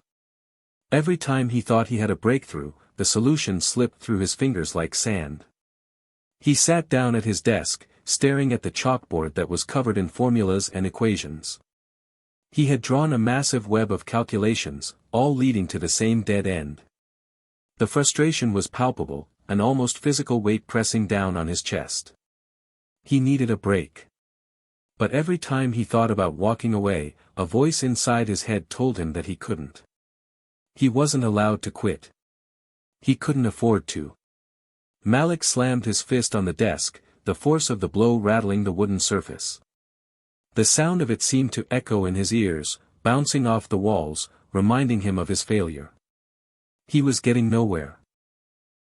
The riddle was winning, and he was losing everything, his health, his relationships, his peace of mind. A knock at the door broke through the haze of his thoughts, and Malik felt a flicker of hope that maybe, just maybe, it was Jasmine. Maybe she had come to check on him, to offer some kind of support, to tell him that it was okay to stop. But when he opened the door, it wasn't Jasmine standing there. It was Professor Carter, the very teacher who had expelled him months ago. The man's stern face was as unyielding as ever, his eyes sharp and calculating. "Malik," Professor Carter said in his usual clipped tone, "we need to talk."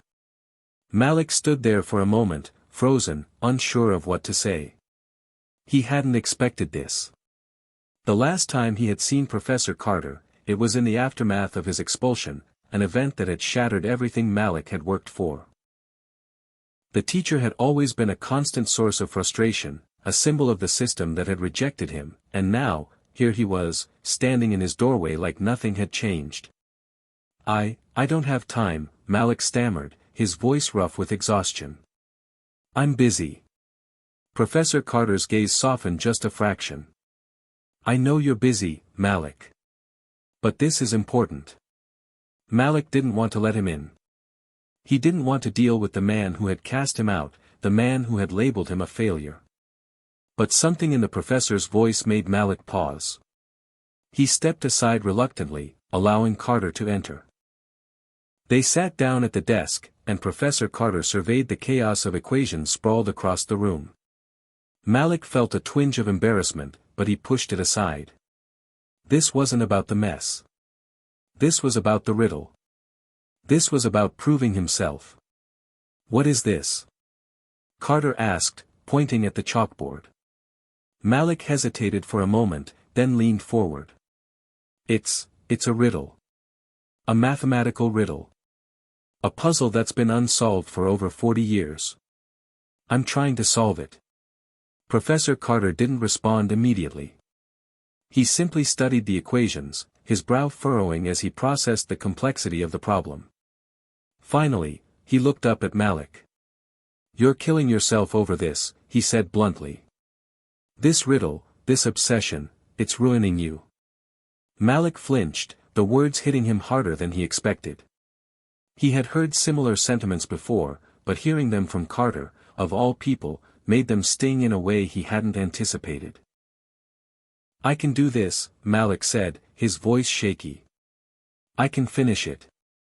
I'm close. I just need more time. Professor Carter leaned back in his chair, crossing his arms. Time isn't going to solve this, Malik. You're so focused on the riddle that you've lost sight of everything else. You're not thinking clearly anymore. Your obsession is blinding you. Malik clenched his fists at his sides. He wanted to argue. He wanted to prove Carter wrong. But there was a nagging voice in the back of his mind that told him the professor was right. He was losing himself in this pursuit. The riddle was all-consuming, and it had become more important than anything else, his health, his relationships, even his future. You've got to let it go, Carter continued. Take a step back. The answers will come when you stop forcing them. Malik didn't know how to respond. He had never felt so lost. The one thing that had defined him for so long, the thing that had kept him going, was slipping away from him. The riddle was no longer just a puzzle to solve, it was a symbol of everything he had hoped for, everything he had wanted to prove. And now, it felt like it was slipping through his fingers. Do you think I can just walk away from this? Malik whispered, his voice thick with emotion. After everything I've sacrificed? Professor Carter's expression softened, but there was no pity in his eyes. Only understanding. No, he said quietly. But sometimes, the hardest part of solving a problem is knowing when to walk away. Malik stared at him, feeling a storm of emotions crash inside him. The man's words were like a mirror, reflecting the truth he had been avoiding for so long. He wasn't just chasing a riddle. He was chasing something deeper, a sense of worth, a way to prove to the world that he was capable of greatness. But at what cost? The room felt smaller suddenly, the weight of the decision pressing down on him. Could he really walk away? Could he let go of the riddle, the one thing that had kept him going for so long? Malik sat on the edge of his bed, staring at the pile of notes and scribbles that littered the floor around him.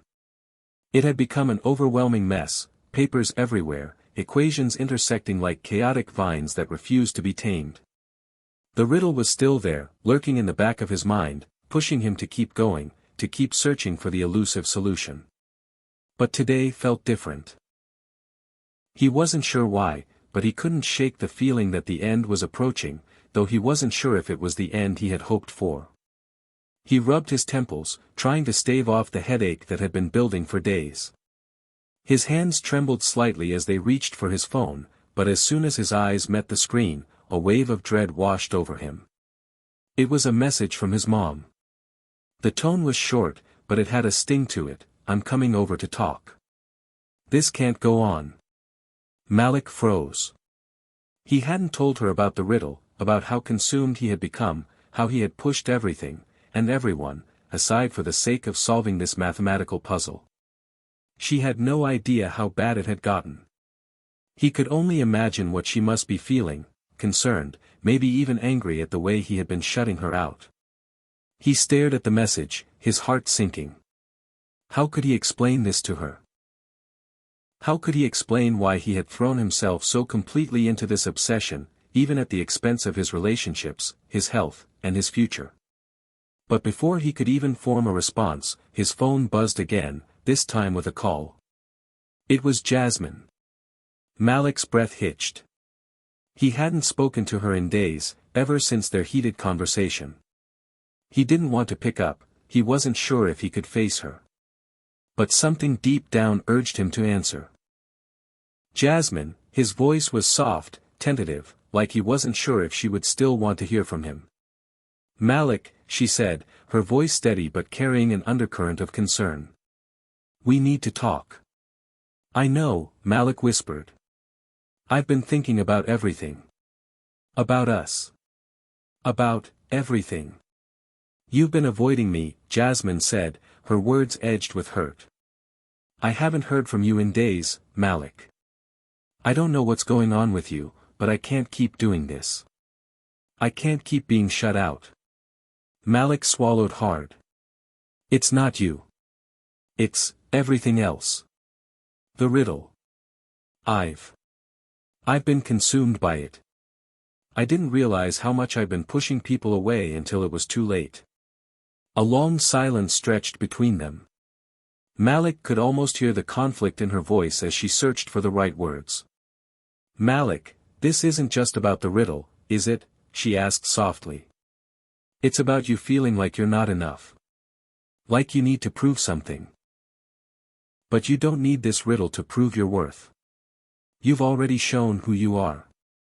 Don't lose yourself to this obsession. Her words hit him like a punch to the gut.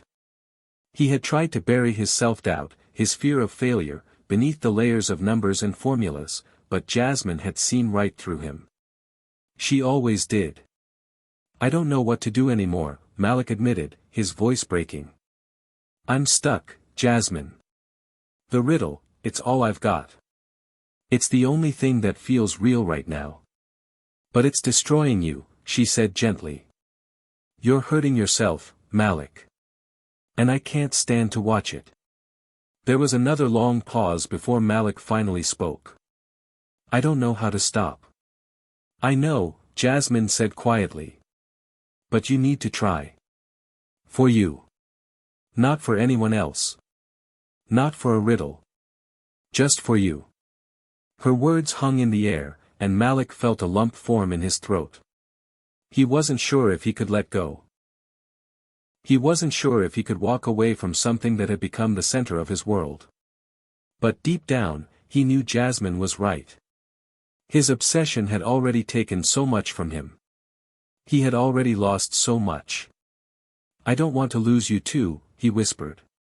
You won't, Jasmine replied softly. But you need to come back to yourself first. Malik closed his eyes, feeling the weight of everything pressing down on him. He had been so caught up in proving something to the world, to himself, that he had forgotten who he really was. The riddle had become a mask, hiding the insecurities and fears that he hadn't wanted to face. He had lost sight of the people who cared about him. He had lost sight of the things that really mattered. And now, with Jasmine's words still echoing in his mind, Malik realized something crucial: solving the riddle might not be the answer. It was the journey that had consumed him, the need to prove his worth. But he didn't need to prove anything.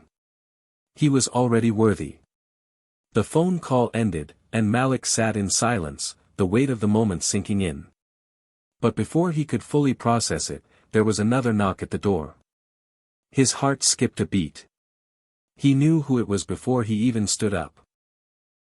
He opened the door to find his mom standing there, her arms crossed over her chest, her face a mixture of concern and determination. Malik, she said, her voice soft but firm. We need to talk. Her gaze was steady, and Malik could see the worry in her eyes, but there was something else there, too. She wasn't just angry or frustrated. She was scared, for him, for what this obsession was doing to him. I'm sorry, Mom, Malik said, his voice breaking. I didn't realize how far I'd gone.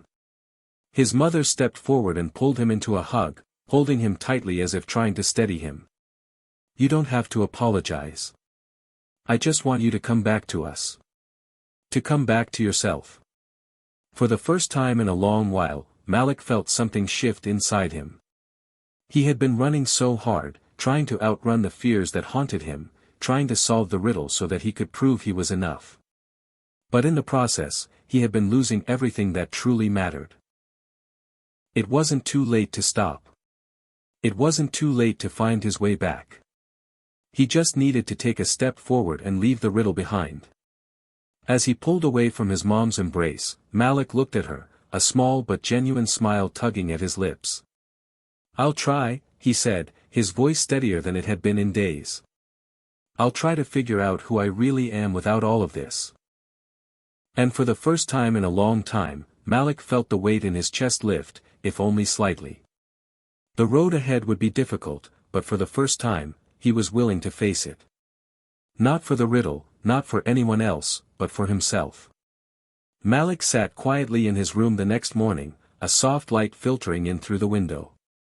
It had been a week since his conversation with Jasmine, since the conversation with his mother. A week since he had decided to let go of the riddle, at least for now.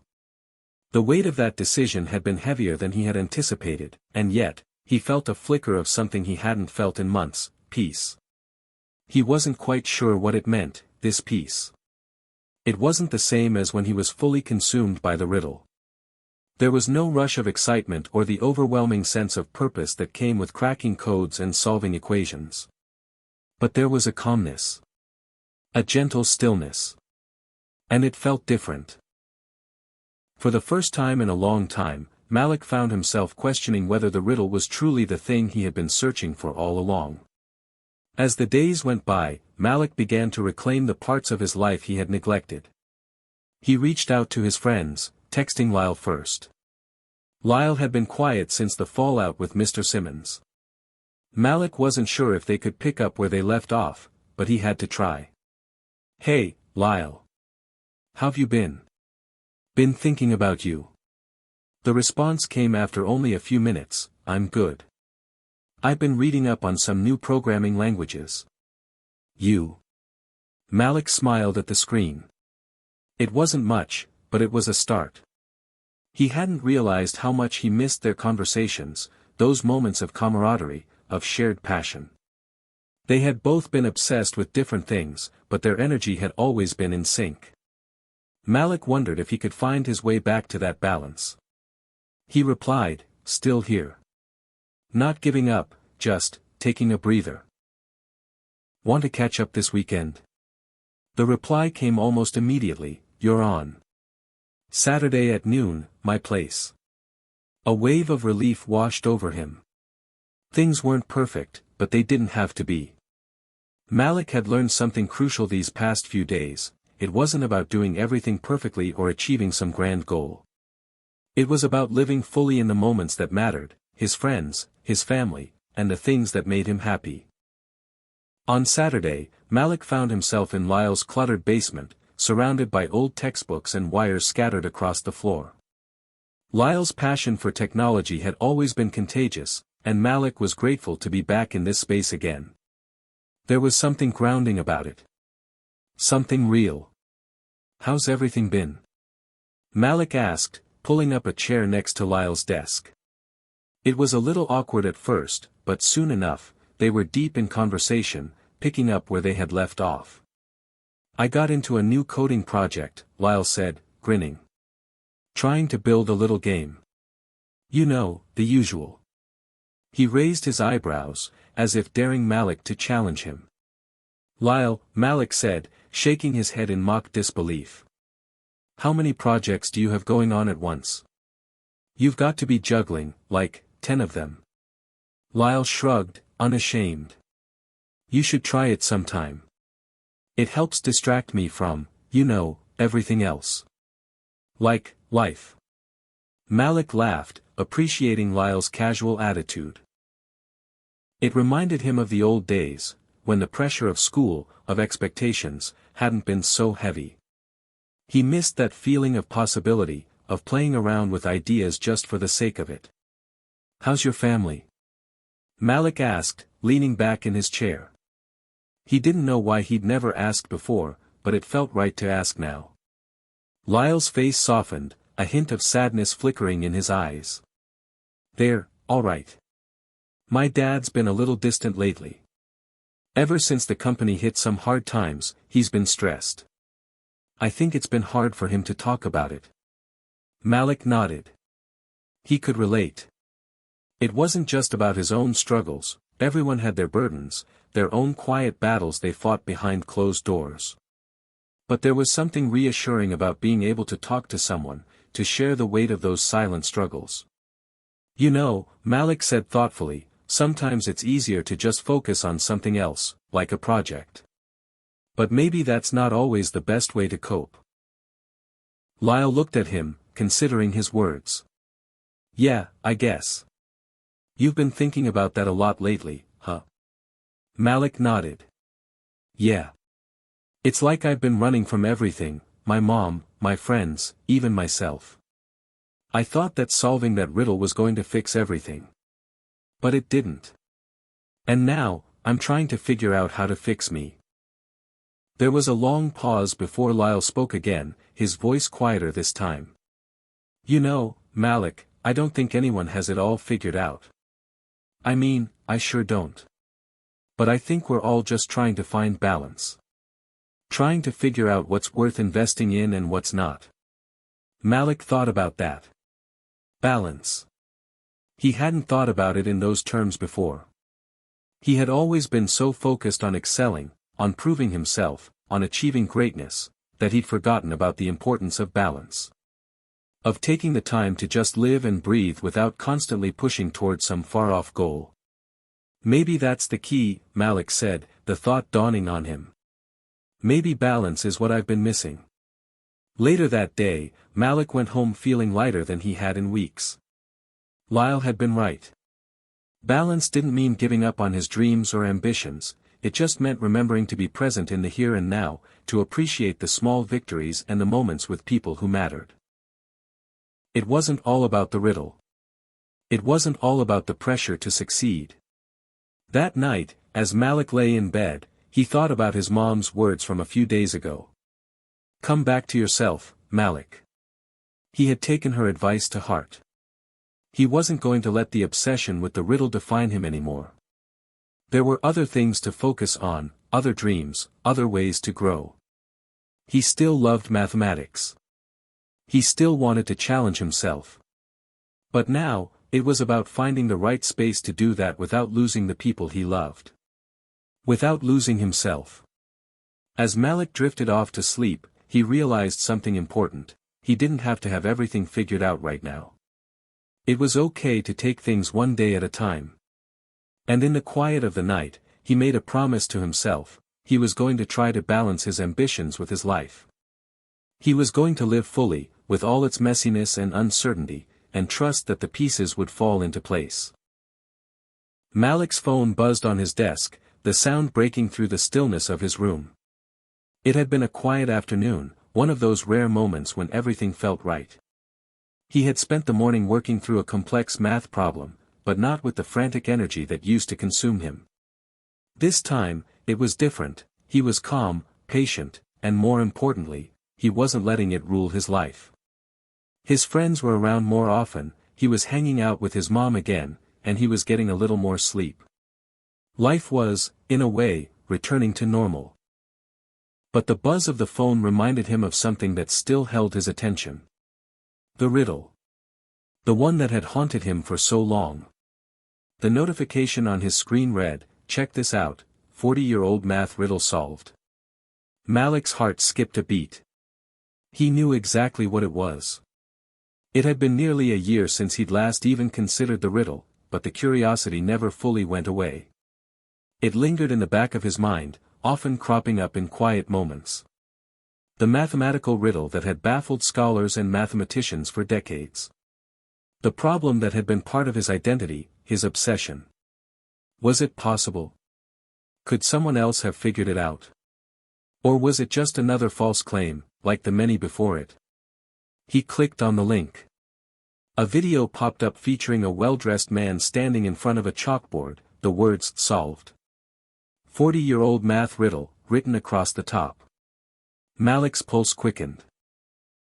The man on the screen was an unfamiliar face, but the excitement in his voice was undeniable. "I'll be the first to admit, I wasn't the one to solve it, the man said, smiling at the camera.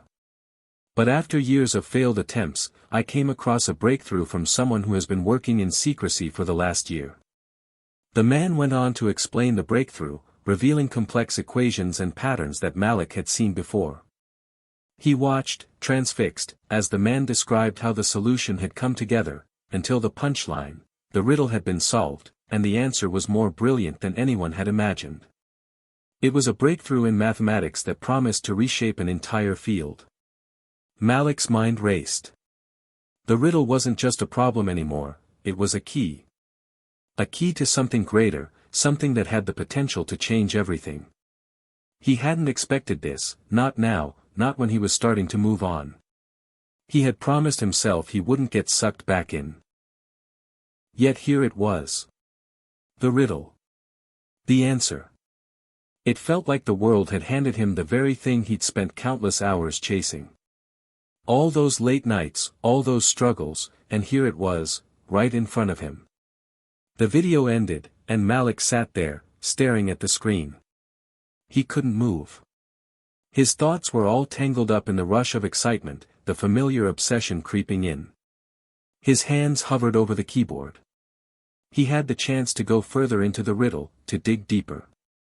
He could analyze the solution, see if there were flaws, see if he could add something of his own.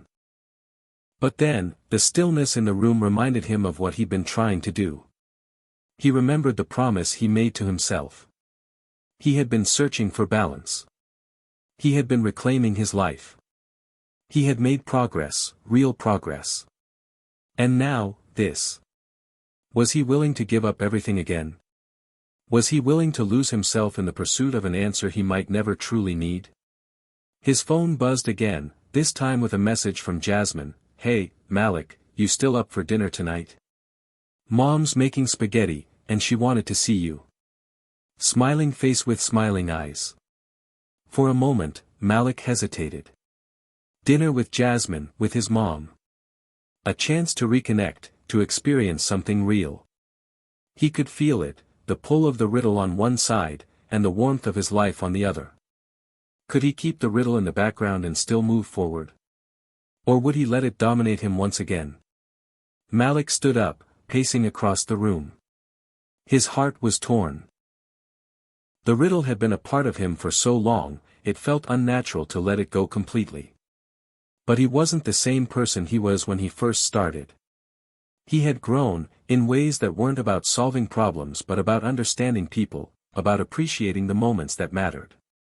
He didn't want to be someone who let his obsessions take over again. Taking a deep breath, Malik texted back, "Dinner sounds perfect.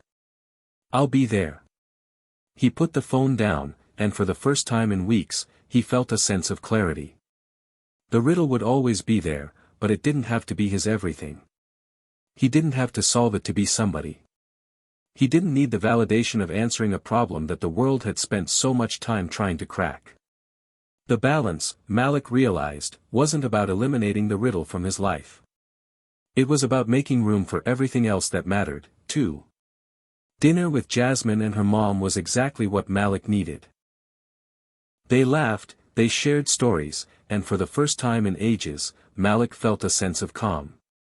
He hadn't realized how much he missed the simple joys, eating a meal with people who cared about him, talking about things that didn't revolve around his own pressure to achieve.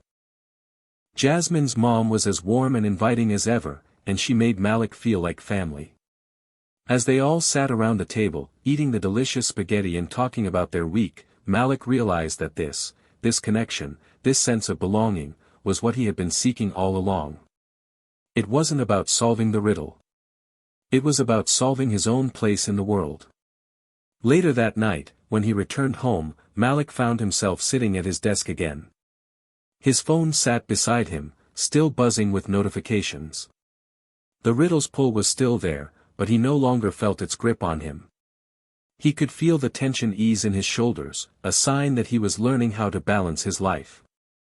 And for the first time in what felt like forever, he knew that he was ready to move forward, whether or not the riddle was part of the picture. The following week seemed to fly by for Malik. He had managed to keep the riddle at bay, focusing on his schoolwork and spending time with his friends and family. His relationship with Jasmine had deepened, and his mom had even started to tell him how proud she was of his efforts to rebuild his life. He had found a delicate balance, one that allowed him to be present in the moments that mattered most. But then, one Tuesday afternoon, Malik received an unexpected call that would shake his world once again. It was a number he didn't recognize, and for a split second, he almost let it go to voicemail. But curiosity got the better of him. He swiped the screen and brought the phone to his ear. "Hello," Malik said, his voice steady but cautious. "Is this Malik Thompson?" The voice on the other end was sharp, businesslike. "Yeah, speaking. This is Professor Adrian Cole from MIT. I was given your name by a mutual contact, and I'm reaching out regarding something that might interest you. I'm aware of your recent work on the math riddle, the one that's been around for 40 years. Malik's heart skipped a beat. This was it. The riddle he had worked so hard to leave behind had just come rushing back into his life. He felt a sudden wave of adrenaline, followed by a chill down his spine. "How did you?" Malik started, but the professor cut him off. "Let me explain. We've been keeping track of several mathematicians who have been working on the riddle in their own time. Your name came up in a recent discussion. I've reviewed some of your earlier work, and I think there's a possibility that you might have uncovered something significant. I'd like to discuss it further with you." Malik was stunned. This wasn't just a random fan of his work. This was a professor at MIT, a respected academic in the field of mathematics. And he wanted to talk to Malik about the riddle. Was this the opportunity he had been waiting for? Or was it a trap to pull him back into the world he had worked so hard to escape? I don't know," Malik said, trying to mask the nervousness in his voice. "I've been taking a step back from all that. I'm not really looking to dive into it again." "I understand. But I have to tell you, Malik, we've come close, so very close to solving it, and your contributions could be the key to finally cracking it. If you're interested, we can have a conversation about what you've discovered. No strings attached. Just a discussion." Malik paused. He thought of everything he had worked so hard to build, his peace of mind, his connections with his friends, and his new sense of purpose. He didn't want to jeopardize any of that. Yet, he couldn't deny the feeling that this call was a pivotal moment. The riddle had been a constant companion for so long, and now it was calling him back. Could he ignore it? I'll think about it," Malik said after a long pause. "Can you send me more information?" "I'll take a look." Professor Cole agreed, and they ended the call. Malik sat there, his hand still gripping the phone. His thoughts were a whirlwind of doubt and curiosity. The invitation to dive back into the riddle was tantalizing. But at what cost? The temptation was real. Over the next few days, Malik couldn't shake the feeling that something big was coming. He spent the nights tossing and turning, unable to get the professor's words out of his head. He tried to focus on his schoolwork, but his mind kept drifting back to the riddle. What if he really did have the missing piece? What if his solution was the one thing standing between an unsolved problem and an entire academic breakthrough? The email from Professor Cole finally arrived in his inbox, and Malik opened it immediately. The professor had attached a series of documents, academic papers, data sets, and an outline of the research that had been done up to that point. It was clear that the work on the riddle was extensive, involving mathematicians from around the world. But what struck Malik the most was the professor's assertion, "We believe the answer is within reach, and you may have it." The riddle, the one that had once consumed him, the one that had shaped his identity, was now staring him in the face again. And for a moment, Malik couldn't decide whether to push it away or to dive back in. He closed the laptop and leaned back in his chair. His gaze drifted to the window, where the sun was setting, casting a warm glow over the neighborhood. He thought about the things he had learned over the past year. The value of relationships, the importance of mental health, the joy of simple moments. Could he really throw all that away for one last chance at solving the riddle? His phone buzzed again. It was a message from Jasmine. "Dinner tonight? It's been a while since we hung out, just the two of us. What do you say?" Malik smiled, his heart lightening. He had spent too much time focusing on the riddle, on something that was, in the grand scheme of things, just a puzzle. What mattered most was the life he was building with people who cared about him. He replied to Jasmine's message, "Dinner sounds great. Let's catch up. I could use some good food and better company." As he got ready to meet Jasmine, Malik's mind lingered on one last thought: the riddle would always be there, but the choices he made in the present, those were what mattered most. That night, as they sat across from each other in the cozy Italian restaurant Jasmine loved, Malik realized something important. He didn't have to choose between the riddle and his life. He could explore the problem without losing himself to it again. He could engage with his passion for mathematics while still holding on to the relationships and the peace he had worked so hard to find. For the first time in months, Malik felt free from the burden of the riddle. He could enjoy the present without worrying about the past or the future. He could be both Malik the student, the friend, and the mathematician, without one side of him consuming the others. As they finished their meal and walked out of the restaurant, Malik felt at ease. The riddle would wait. For now, he was content to live in the moment.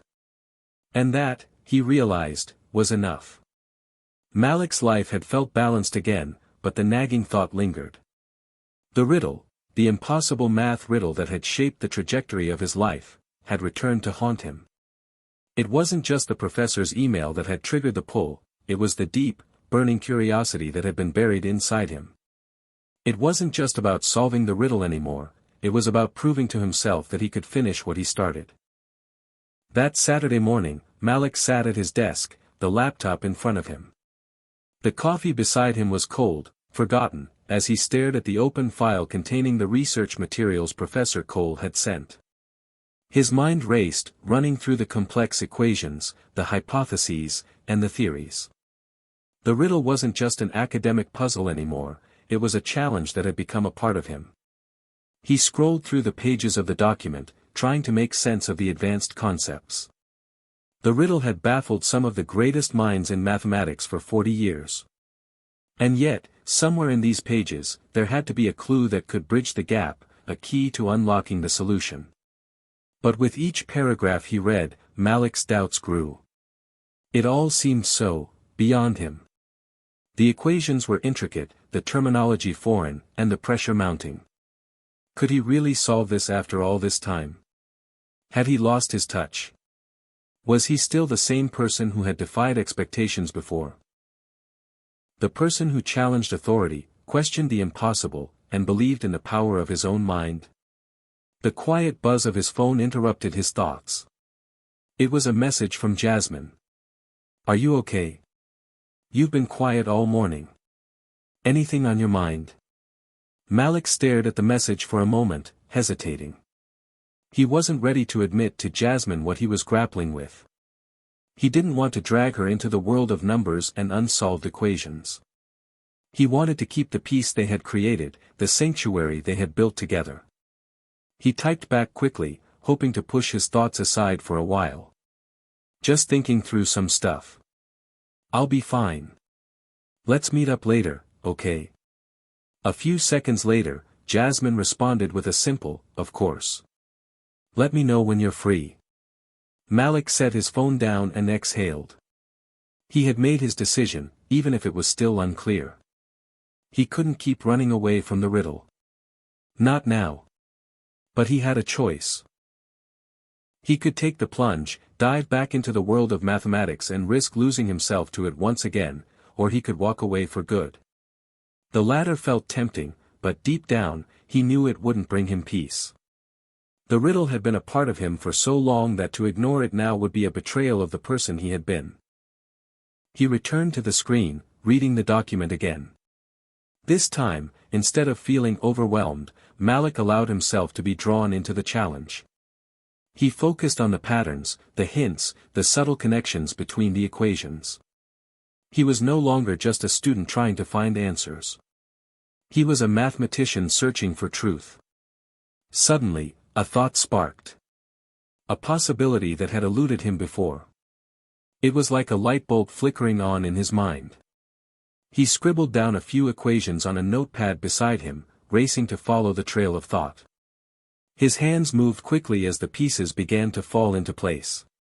The answer, he could almost see it. For the first time in months, Malik felt alive. The tension he had been carrying seemed to melt away, replaced by a thrilling sense of purpose. This was why he had always been drawn to mathematics, the satisfaction of solving a problem, of unveiling a hidden truth. But just as he was on the verge of connecting the final dots, his phone buzzed again. It was Jasmine. "Malik, I know you're busy, but I just wanted to say, whatever happens with this math riddle, I'm here for you. Don't forget that." Her words hit Malik like a wave. It was as if she knew exactly what he was going through.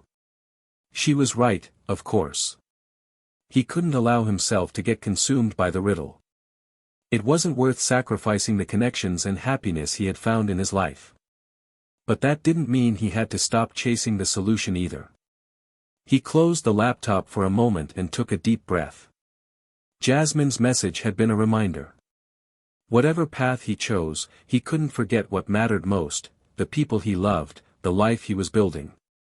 The riddle had been a part of his journey, but it wasn't everything.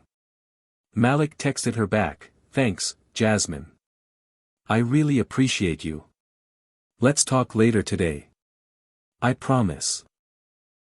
She replied with a heart emoji, and Malik felt a sense of calm settle over him. He wasn't alone. The choice wasn't clear-cut. But for the first time, Malik wasn't running from the riddle.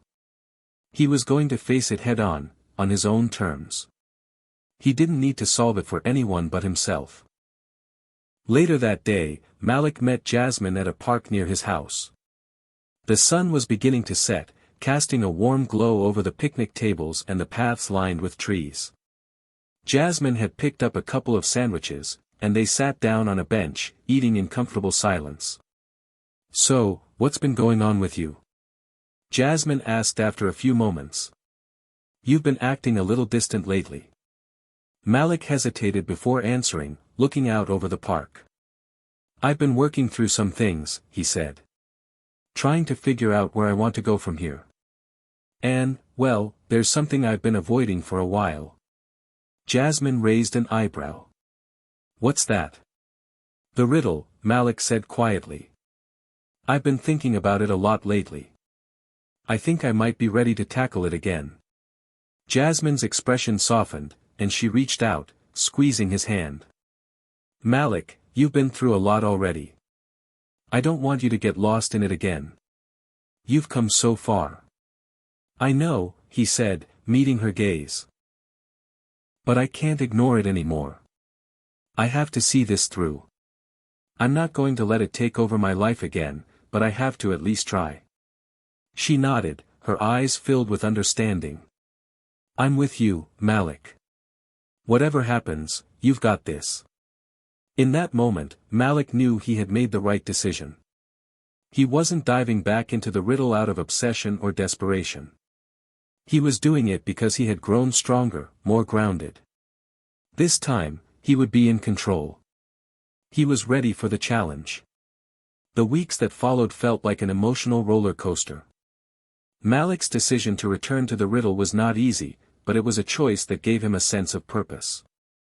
Every day, he'd wake up early, sit at his desk, and dive deep into the equations. He revisited the complex theories, pieced together fragments of clues, and pushed himself further than he thought possible. The progress was slow, but each breakthrough, no matter how small, brought him closer to the elusive solution. Jasmine had remained his pillar of support, her encouragement never wavering. She would often sit with him as he worked, a quiet presence that gave him strength. They would take breaks, go for walks, and talk about everything from their childhood memories to their future plans. She never once pressured him to give up or move on from the riddle. Jasmine believed in him, and that belief became the fuel for his relentless pursuit. But Malik couldn't shake the feeling that he was reaching a point of no return.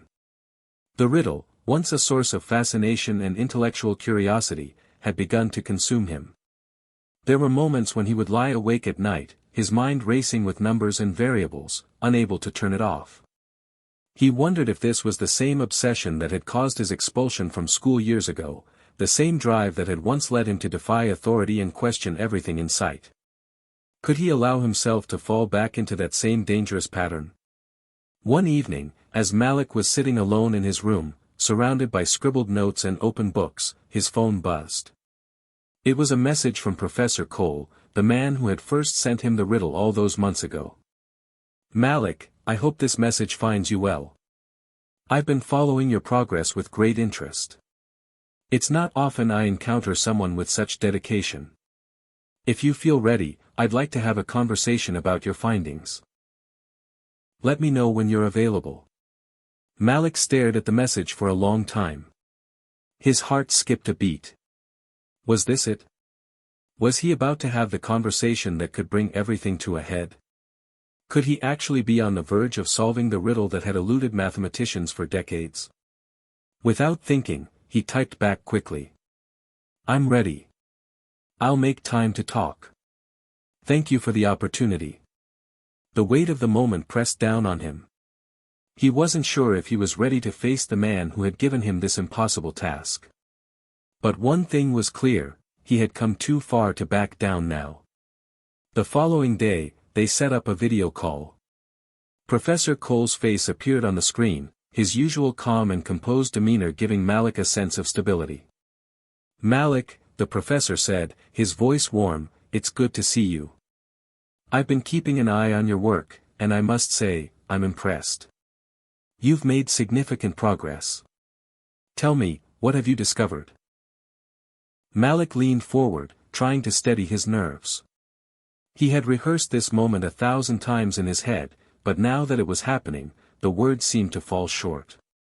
"I think I've found something," Malik said slowly. "I've been going through the patterns, the equations, and I think I've connected the dots in a way that no one has before. I believe I'm close to solving the riddle." Professor Cole's eyes narrowed in interest. "Go on." Malik took a deep breath, diving into the explanation he had spent months crafting. He walked the professor through the equations, showing how he had built upon previous work, incorporating new variables, and testing hypotheses that had been overlooked before. It felt surreal, as if he was watching himself from a distance, an ordinary kid from the inner city, solving one of the world's most complex math riddles. As he spoke, Professor Cole listened intently, occasionally nodding, but saying little. It was as if he were waiting for the final moment, the reveal, the breakthrough. And Malik could feel it too. The end was within reach. Finally, after a long pause, Professor Cole spoke. "Malik, what you're saying is extraordinary. You've connected the missing pieces. The patterns you've identified suggest that you've solved it." Malik's heart raced. "So, it's done. I actually solved it." "I believe so," the professor replied, a rare hint of excitement in his voice. "You've done what many of the best minds in mathematics have struggled with for decades. This isn't just a small breakthrough, it's monumental. You've solved the riddle." Malik sat back in his chair, unable to process the words at first. The years of hard work, the nights of self-doubt, the endless calculations, they had all led to this moment. He had done it. The impossible had become possible. "I can't believe it," Malik whispered, shaking his head in disbelief. "There's one more thing," Professor Cole continued. "This riddle has been a symbol of so much more than mathematics. It's about perseverance, about pushing boundaries. Your journey, Malik, has shown that it's not just the answer that matters, it's the process. You've proven that even when things seem insurmountable, there's always a way forward." Malik's eyes welled up with tears. It wasn't just about solving a riddle. It was about proving to himself that he could overcome anything, that he could rise above the struggles and find his place in the world.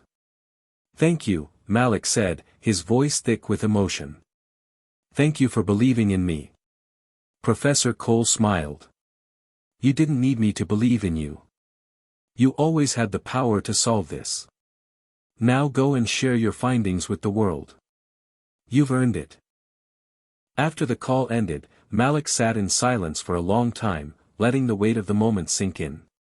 The riddle was solved, but the journey wasn't over. He had come full circle, gone from an expelled student with nothing to prove to a man who had shattered expectations and changed the course of his life. As the sun dipped below the horizon, Malik stood up and walked to the window. He thought of all the people who had supported him along the way, Jasmine, his mother, his mentors. And for the first time, he felt truly free. The riddle had been a test of his intellect, but it had also been a test of his character. And now, Malik knew that he was ready for whatever came next. He had already defied the odds once. Now, the future was his to shape. Malik stood in front of the mirror, staring at his reflection. His hair was messy, his eyes slightly bloodshot from the sleepless nights spent in front of his desk, and the weight of the past few months hung heavy on his shoulders. But underneath it all, something had changed. Something deeper than the accolades or recognition. The riddle had been solved, but in many ways, it had just been the beginning of his real journey. It had been 2 weeks since the breakthrough, since he'd finally cracked the 40-year-old math riddle that had confounded some of the brightest minds in the world. The story had spread like wildfire, his name now a part of mathematical history. Invitations from prestigious universities, media outlets, and even private foundations poured in. People wanted to hear his story, to know what had driven him, what made him tick. But Malik wasn't interested in fame or recognition. He didn't care about the attention. What mattered to him was the journey, the late nights spent solving equations, the failures and frustrations, the way he had risen from being expelled from school to accomplishing the unimaginable. Hey, you ready? Jasmine's voice pulled him out of his thoughts. He turned and smiled at her. She was holding a cup of coffee in her hands, her eyes filled with that same supportive warmth he had come to rely on. The past few months had been a whirlwind for both of them. Jasmine had stuck by him, helping him stay grounded, even when it felt like the world was spinning too fast. Yeah, he said softly, running a hand through his hair. Just needed a moment to process everything. Take your time, she replied, setting the coffee down on his desk. But we've got a meeting with Professor Cole in an hour. You've got the world to change, Malik. Don't forget that. He chuckled, shaking his head. I won't forget. It still feels surreal, you know. Jasmine walked over to him, placing a hand on his shoulder. You've earned it. All of it. Now it's time to use it.